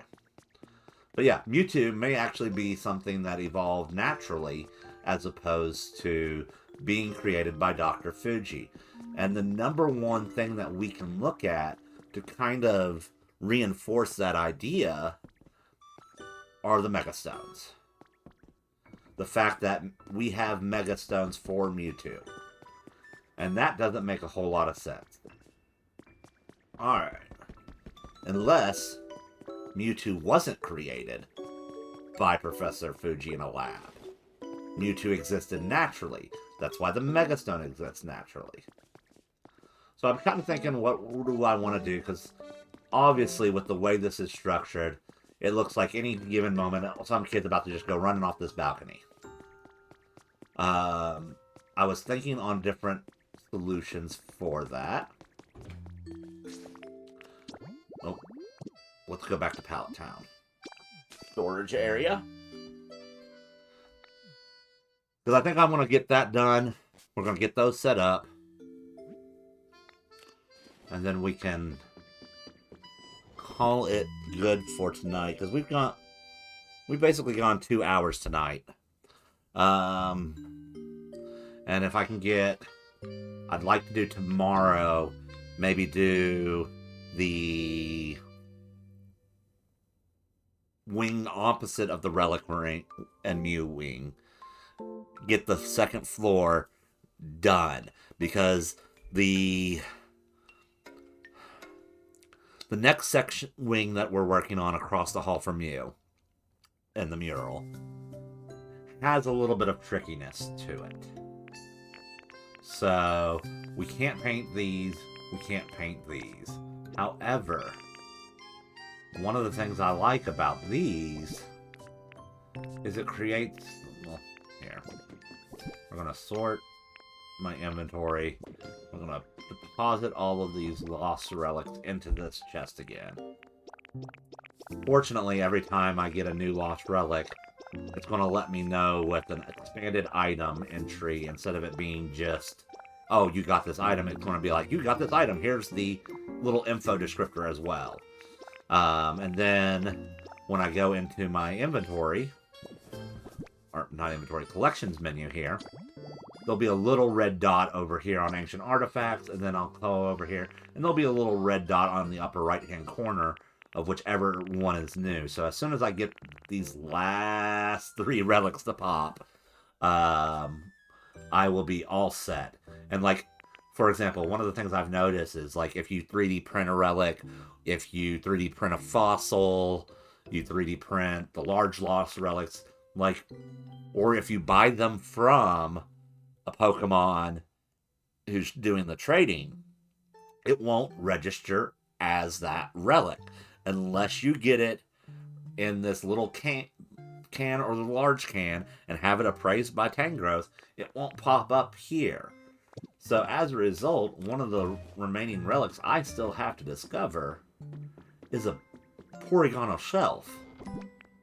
Well, I've had plenty of Porygonal shelves in my inventory over this time. I've bought them from Pokemon, I've used them in the builds, like we used them in the lab for Team Rocket. Yeah, so we've got these fence posts. So with this fence post, it's the harbor pole. One of the things it does is it does this nice little rope effect. And I kind of like the rope effect for what we're doing. That being said, as somebody who has a fear of heights, and I was like, oh, wait, people are going to want to get a good look at that.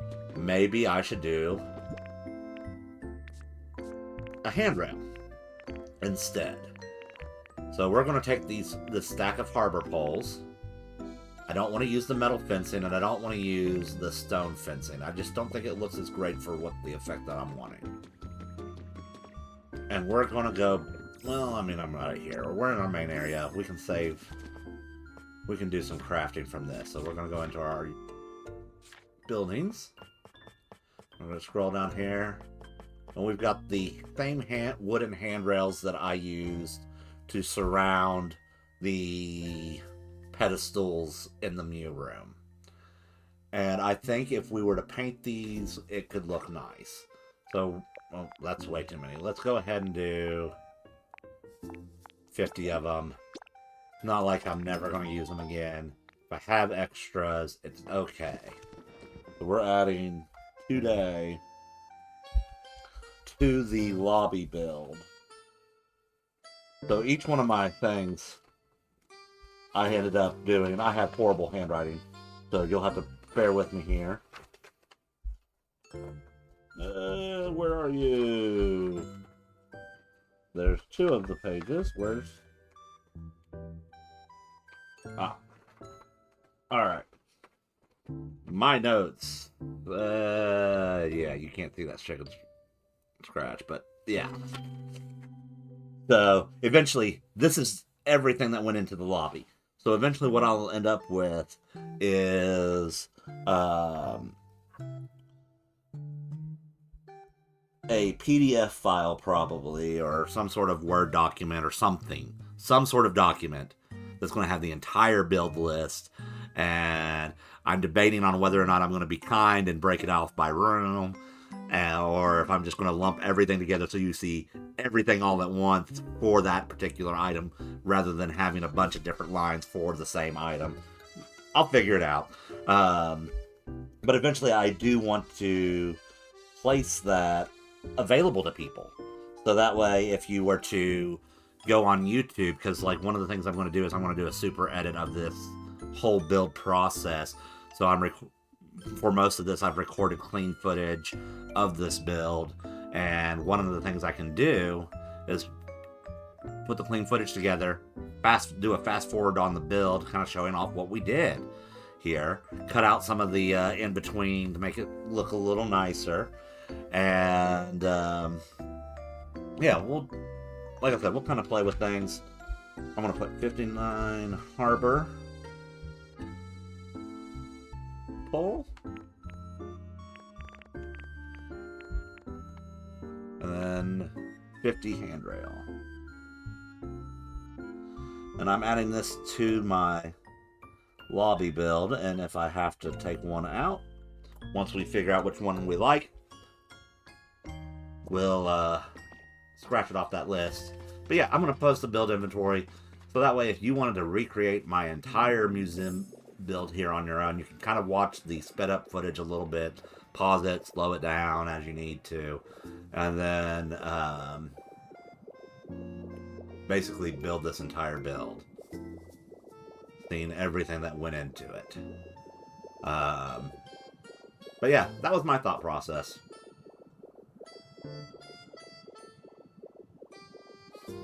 Alright, so that is actually really driving me nuts. Alright, let's do this.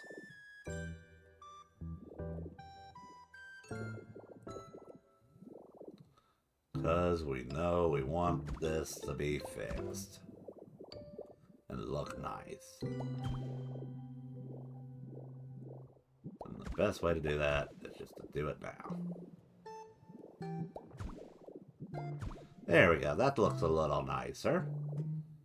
And then what I was talking about before is maybe doing something like this.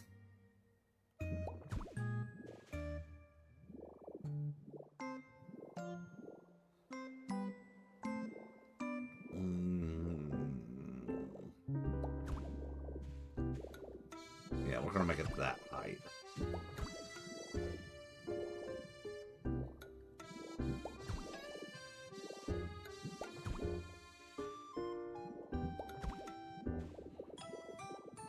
Alrighty.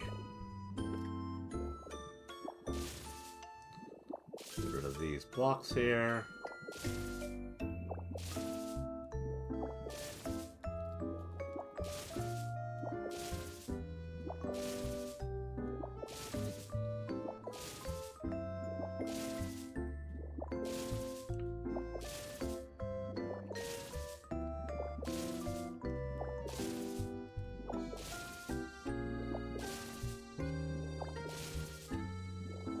And then I know we're going to have some of these extravagant pillars here.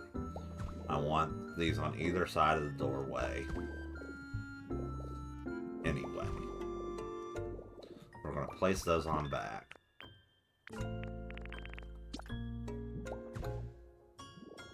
And obviously with us having this new height here, it makes it a little more... Yeah. We'll need more supplies for that. Which I've got some in the chest, waiting for us to finish it. But I may go ahead and, yeah, let's play with this here. Let's get rid of this column here. I feel like it looks nice on the one above, but if we're gonna be putting a roof over the section, that line there just doesn't quite match up nicely. But what we can do...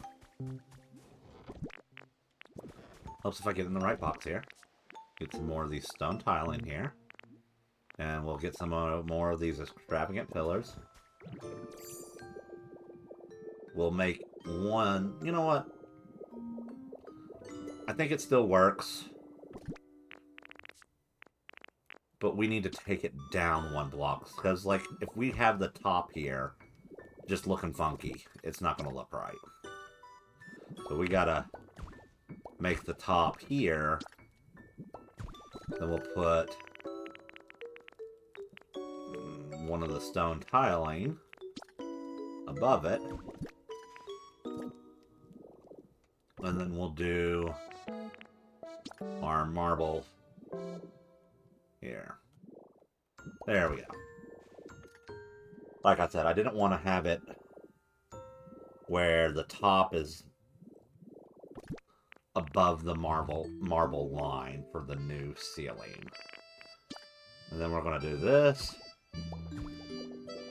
Go ahead and get these placed here.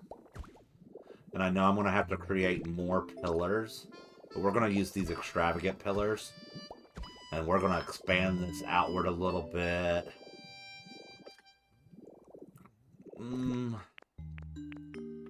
Let's see here. I can go ahead and we can get this started. What I want for the effect. We're going to do 9 blocks.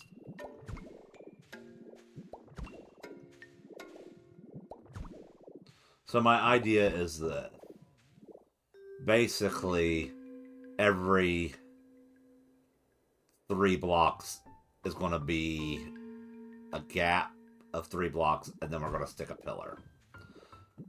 And I want to do at least 3 rows of pillars. So to make sure we get that lined up nicely, as you can see, I don't have the extravagant pillars on me. We can get more of it.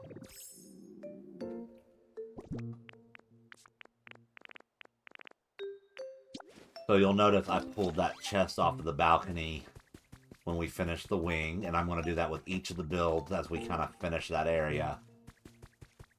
Away goes the storage chest that was meant to hold everything. So yeah, 6 of these, 4 of those. We're going to need more.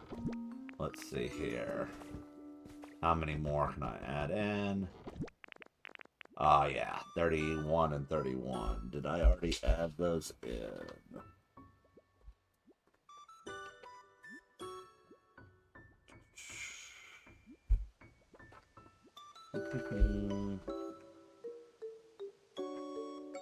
Yes, I did. Okay.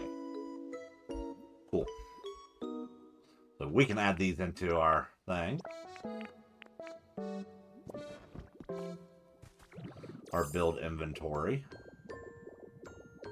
And like I said, I want to do a gap of every 3. So we're going to get our bottom pillar out here. 1, 2, 3, bam. And then we're just going to swing it along here. And I want to line them up with the pillars that are right outside the door. Again, 3 gaps, so we know our first one's going to be here.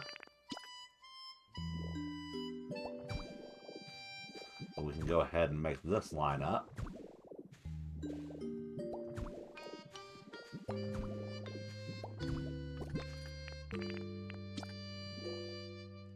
Alright, we got our gap of 3.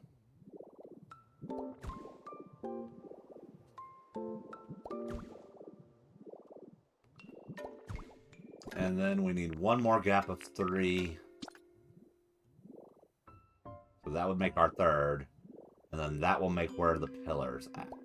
So we're going to go ahead and do it like this. Even though this marble will be a little bit different. So this marble will get extended and kind of go around part of the building. But this is the front entryway. This is how we're going to have this set up. And what we're going to do is kind of like right here. We're going to go ahead and we're going to delete some of this.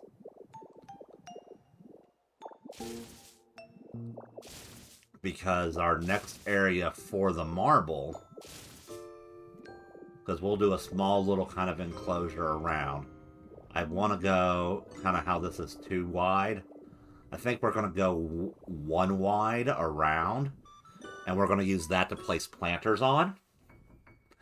And then it will go down into our structure. So we'll play with the outside a little bit. And then these right here are going to be our steps, and then what will end up happening is the marble will be put on this level. And I'm going to be doing another effect right here. Right down the middle. So, see how that nice space in there? We're going to go ahead and we're going to leave that alone. But you can kind of visualize this block is going to go here. However, we're going to put it down a layer, and we're going to have a nice little water element kind of coming up the middle here. Or at least that's what I'm thinking for now. And then we'll want to do steps up to here. Alrighty.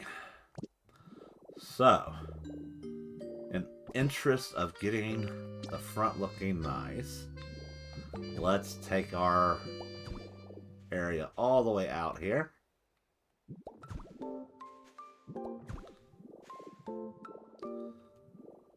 You know what? We're going to take it in 1.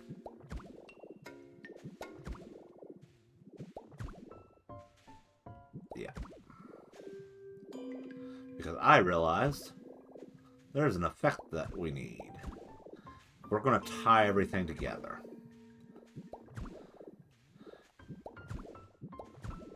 And that is going to be that protruding wall. I think if we do the protruding wall around the exterior edge here, that'll help us tie together this pillar area a lot better. And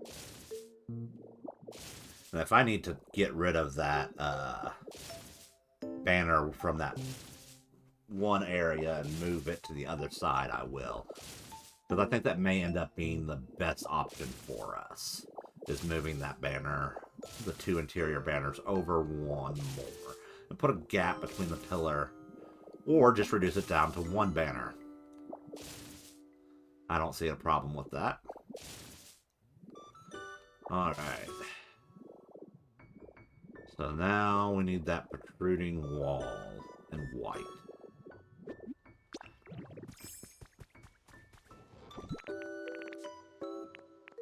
Oof. That's not going to be enough. That's okay, though. We can work with it. I've got more protruding wall in the storage. So 1, 2... This is 14.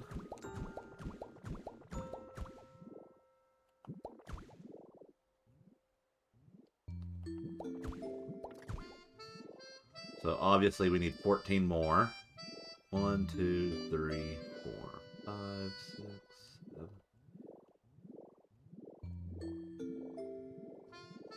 So we need... Alright. 28 more. And just to be on the safe side, since this is one of those items I believe that we can dye in batches of 10, we're going to go ahead and we're going to go with 30. Oh, I'll put it in the wall blocks.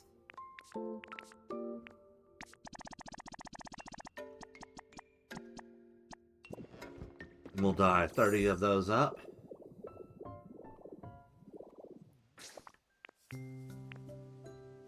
Yeah, I have enough paint on me. Hi, Charizard. Charizard's coming over from our big old volcano here in Pallet Town. Which I have been working on nicifying that, especially now that we got those nice red crystal formations from the Sableye event. I think that makes a really nice decorative piece in the volcano. Alrighty. Yeah, I can already tell. We're going to need to get rid of that. Let's go ahead. Get rid of this banner. Come on. And we'll do the same thing on the other side.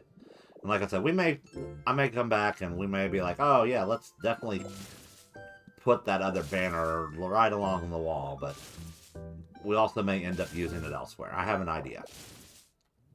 We'll play with it. But, either way, eat a salad and go get Smear Guru to paint us our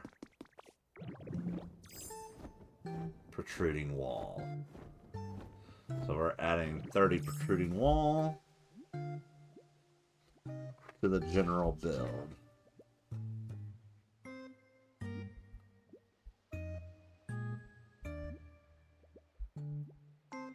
And we're going to paint it all white.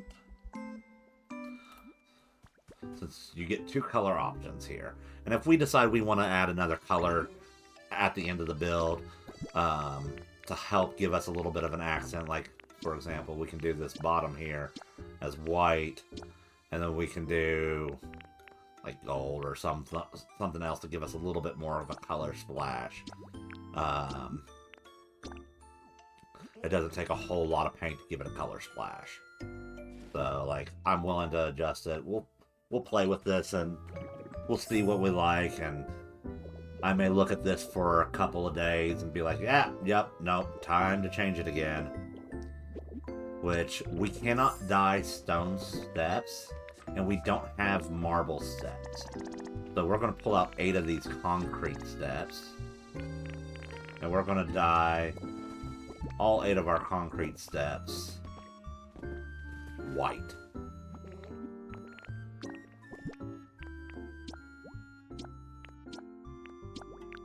I really wish we could get like marble steps and wheelchair ramps and just ramps in general. Like, if there was some way that they could do like kind of how we chain the fencing together, where if you chain a ramp element together, as far as you chain it, whatever the first block is to the last block will be a set angle that is ideal for wheelchairs, and try to scale it. But that's just my thoughts. I would love to see more. Oh, we really... No, because where I'm wanting to do that water element, we don't need that steps there. Okay. Yeah, we're good, we're good, we're good. Try not to second guess myself too much this late in the stream. Because right now we need to get this laid out here. Like I said, we've already gone a full 2 hours. Now we're sitting right at 2.5. So I definitely want to get this on, and I want to test that handrail. And every one of the handrails that I've put into the build so far, I have dyed yellow. And if we're going to put these wooden handrails up in the lobby, I'm definitely going to dye them yellow again. Because even the windows that we use for the lobby on the ticket counter, that was... so we need 3 on each of them. That was also painted yellow. And that yellow adds a little bit better of an accent, I thought, than the base wood texture that they gave us for it. Yeah, that was my idea, especially since we're using that light antique wall that's got the gold accents. Painted the wall-mounted shelves that we have as far as those ticket counters. We painted those yellow. So, yeah. Oopsies. Pillars, pillars, pillars.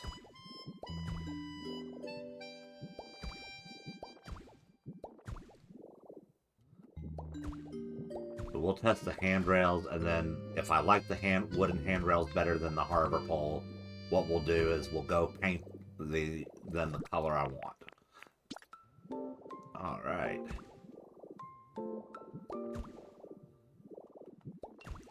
And obviously, we're going to want to take a look at this from the viewpoint of the front cameras. Ooh. How many do I need?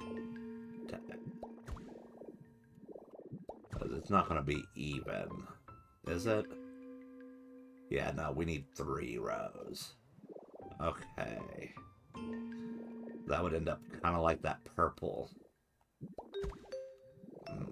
Yeah, we can fix that.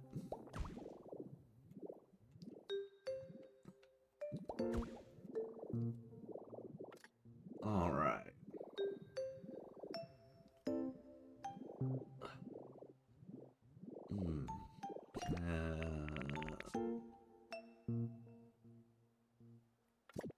The other option would be to have it. Let's try this. Let me see what this effect looks like.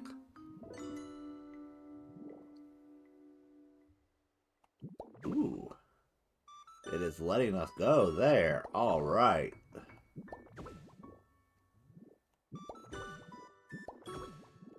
I don't like it that low. Oh, well, back it up a little bit.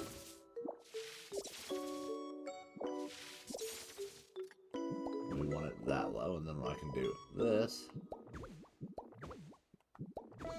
I think that looks pretty cool. But again, we may want to... yeah. I think we're going to need to match it with the other ones. Because it just... doesn't quite match up how I like it. But if we do this...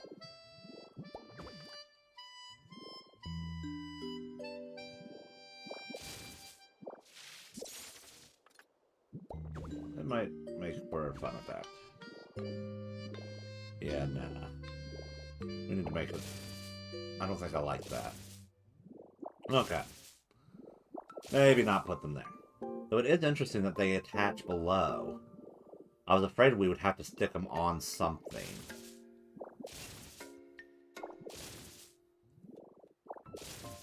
Kind of like a wall block to get it to really work, but apparently that's not the case. But I think, kind of like how we have those there, maybe the answer is that.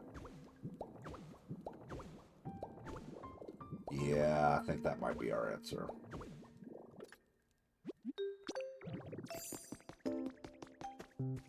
Alright, don't look at it there. It doesn't do us any good. Oh, through the doors. Then shut them behind us. We got out of this position. You don't need to be there. There we go. Alrighty. Like I said, I want to see what the handrail... see, that makes it a little tight for that couch.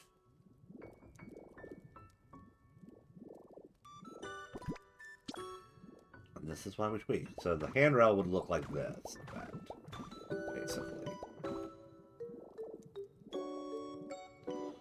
Or I can extend it like that. And then start kind of working it in.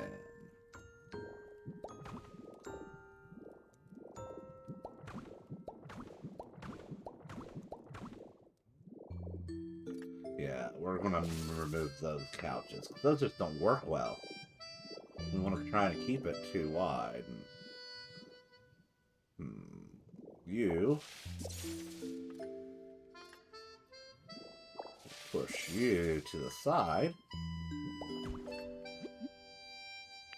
No, we're not going to undo it yet. Put the Pokeball back up here. Move our chair over one. And that'll make sure that we get that clearance. So that's how that one looks. Kind of like that. Kind of like the handrail. The wooden handrail. I feel like it's a little safer. Well, the other one... Here. Yeah, I don't like how that is around the elevator. So we're going to leave it off around the elevators. And we'll do it like this. Kind of up to that point, and then...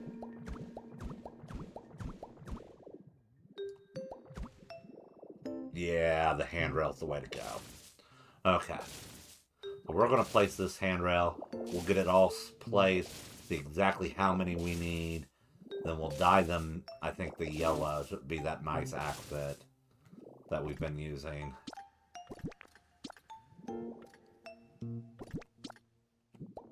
So we started off with 50 handrails.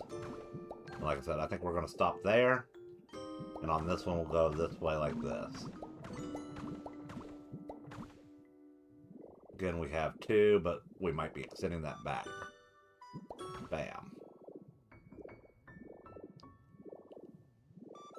And then again here, we'll have to adjust that spacing on the chair on this side.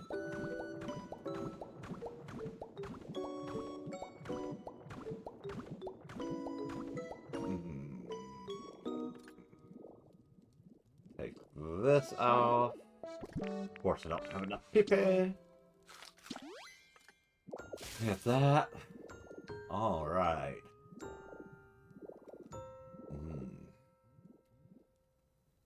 So I feel like these blocks aren't really giving us much.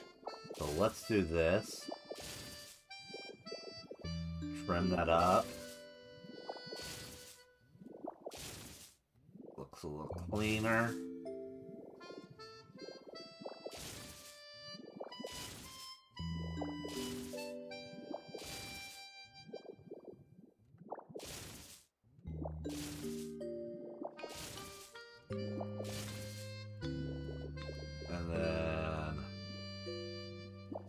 Because of the spacing on that, we're going to get rid of this, the other side. Bam. Alright. Then we'll come down here, and we'll do the same thing. Move it on over.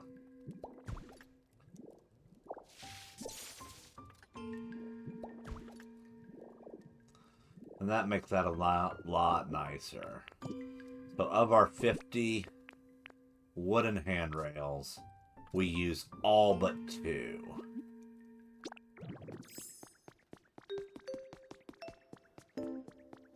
And I think that's appropriate. Alright, let's move these. Because like I said, we want to give a little more space there to maneuver.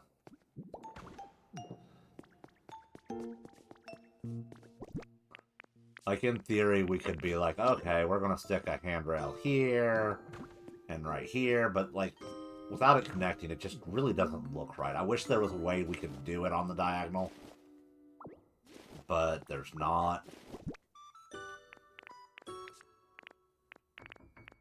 As I take down our pillars. Which, again, we really can't walk through that, so I think a real museum, it would be kind of enclosed a little better, but for what we're doing here, I think this works real nice. Go ahead and take this railing down. We'll get it painted, and then we'll get it placed. And I'll give us our last little bit of view of the lobby.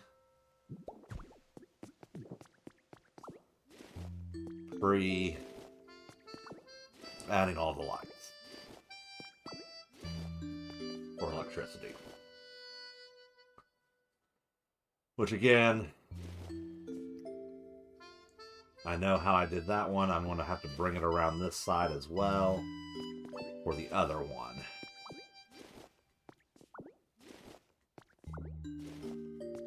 And that's something I will get figured out how exactly we're going to do it. And I think one of the easiest ways to hide it will be in our stairwell a little bit on this other side.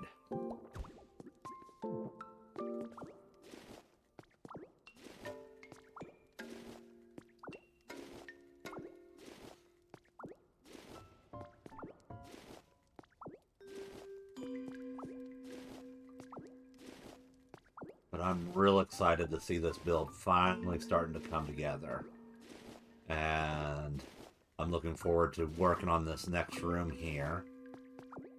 As you can see, I left a little bit more intact of our wall structure to serve as a visual cue for this room.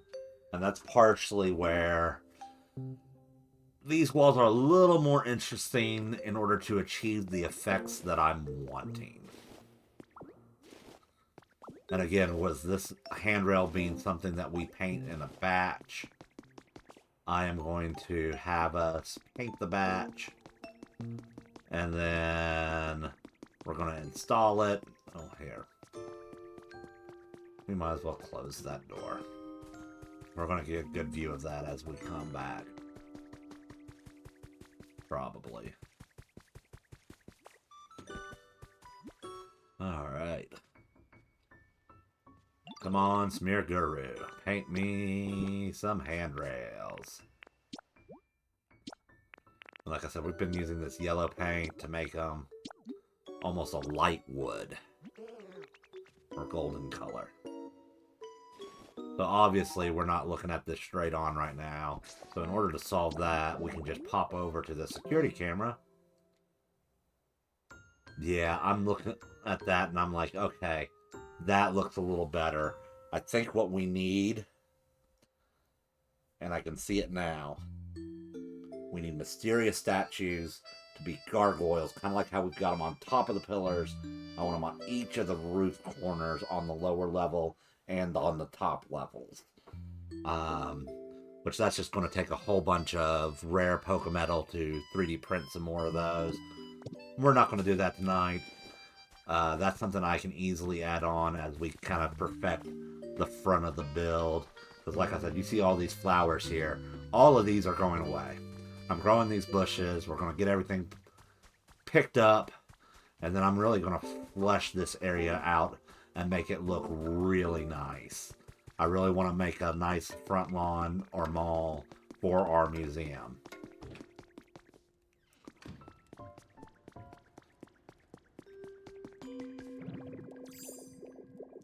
Said we'll come right up here and we'll start installing this handrail.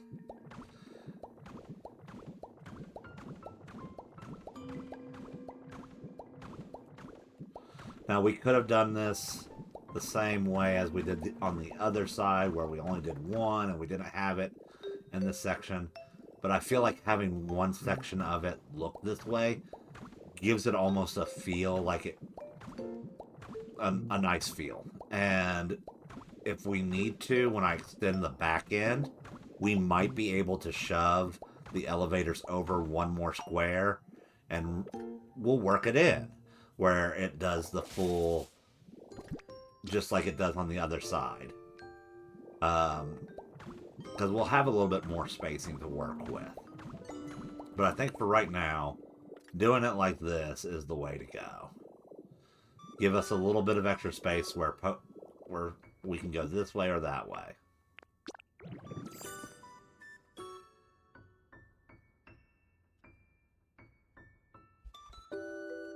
So we'll do that. And then one last kind of walk around view. And like I said, we're going to put some of those twisted potted plants, and we'll fancy this up a little bit more towards the end of the build. But yeah, I'm liking this effect. I think we're going to keep the mysterious stone for now, and if it turns out that I don't think it looks quite as good as the marble in the long run, we'll fix it. But this is our Aerodactyl fossil display. I hope you like it. I certainly enjoyed designing it and building it. Yeah, I like that. I think it looks good. I really don't like, however, this. What can I do? I feel like this one mushroom lamp is a little too out there. Oh, I know what we need to do. We need to back it up, rotate it like that. Then we'll come over here, see how that lit. Let's flip this around. And then flip this around. And then we'll move it. See, I want it under the tree more. So maybe our answer is to remove that flower, place this back, kind of like how I had it before. Yeah. I just feel like... Of course I would... Alright. We're going to pick up that glowing mushroom. And then... We're going to place this block down. And I'm going to place these flowers. I like that there better.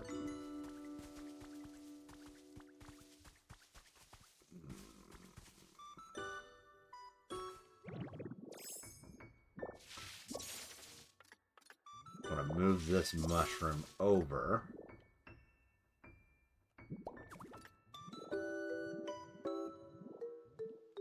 No, I like that mushroom where it was. Yeah, we're good. I don't need to tweak this any much more. Unfortunately, I lost a mushroom, but that's okay.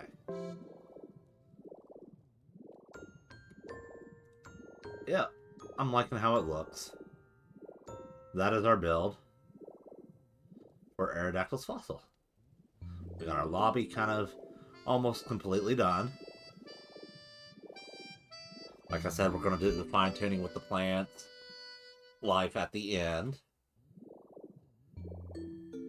We've got our Lost Relic room pretty much set into place. We may add some more plant life and maybe some lighting here, but where I use the Pokeballs in the wall and how most museums are only open during daylight hours, I think that will be enough for creating a nice mellow lighting effect. We may add some lights, but again, in order for me to add, since we're dwindling on electrical items that I can use in this zone, I'm going to have to unpack some of our old electrical items that I've used. So, like, for example, in the Peddler's Mall area that I did over here, we're going to need to take some of those electrical items and we're going to have to pack them away. In the laboratory inside the Haunted Mansion, I put a lot of electrical items that I wasn't intending on powering ever. So if I go through there and I back all of those up into it, that should make it where we have a little bit more flex room on our electrical items for the island, for Pallet Town.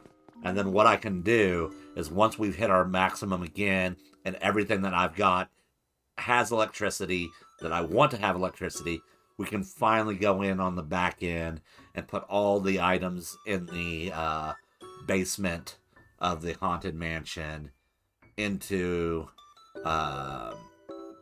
the build again, and those will not get powered.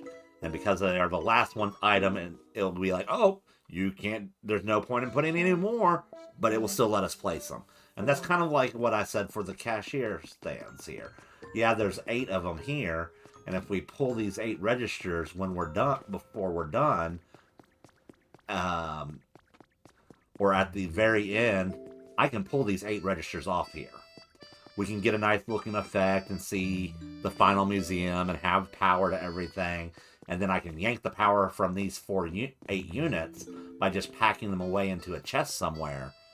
And I can add those back in at the very tail end, because where these aren't being set up for use as actual trading environments for Pokemon, there's really no point in them having power.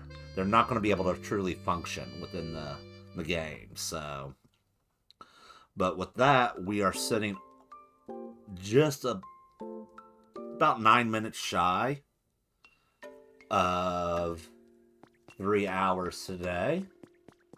So just kind of take a look here, and like I said, I think, you know what? We've got these 2 extra couches that we pulled. Let's go ahead, and we're going to plop these suckers right here. And then I can paint it later, but bam. And really, these are painted white, and the base is kind of a different shade of off-white. Kind of look at them. That one's painted, the one on the right is painted white, and the one on the left just kind of blends in a little too much with the marble. So I want to go ahead and paint it white, so that way it will stand out a little better. But I'll go through and I'll add all the ones that we put down and make sure that we do a whole batch, because these do get painted in batches of 10, and there's no sense of us doing it one at a time. But go around at the end and I can go, oh, this one doesn't match the others. We'll pick it up and we'll use it. So yeah, this is our lobby build so far. We'll add some more plant life, and we'll get electricity to the other Pokeball lamps here eventually here. And it will look real nice. Give us one last view of that Aerodactyl. Yeah, I really like how that turned out, guys. I hope you like it. Thank you for joining me. I hope you have a wonderful rest of your evening, day, afternoon, whatever you're having. Thank you for joining me here, and I hope to see you next time on our stream.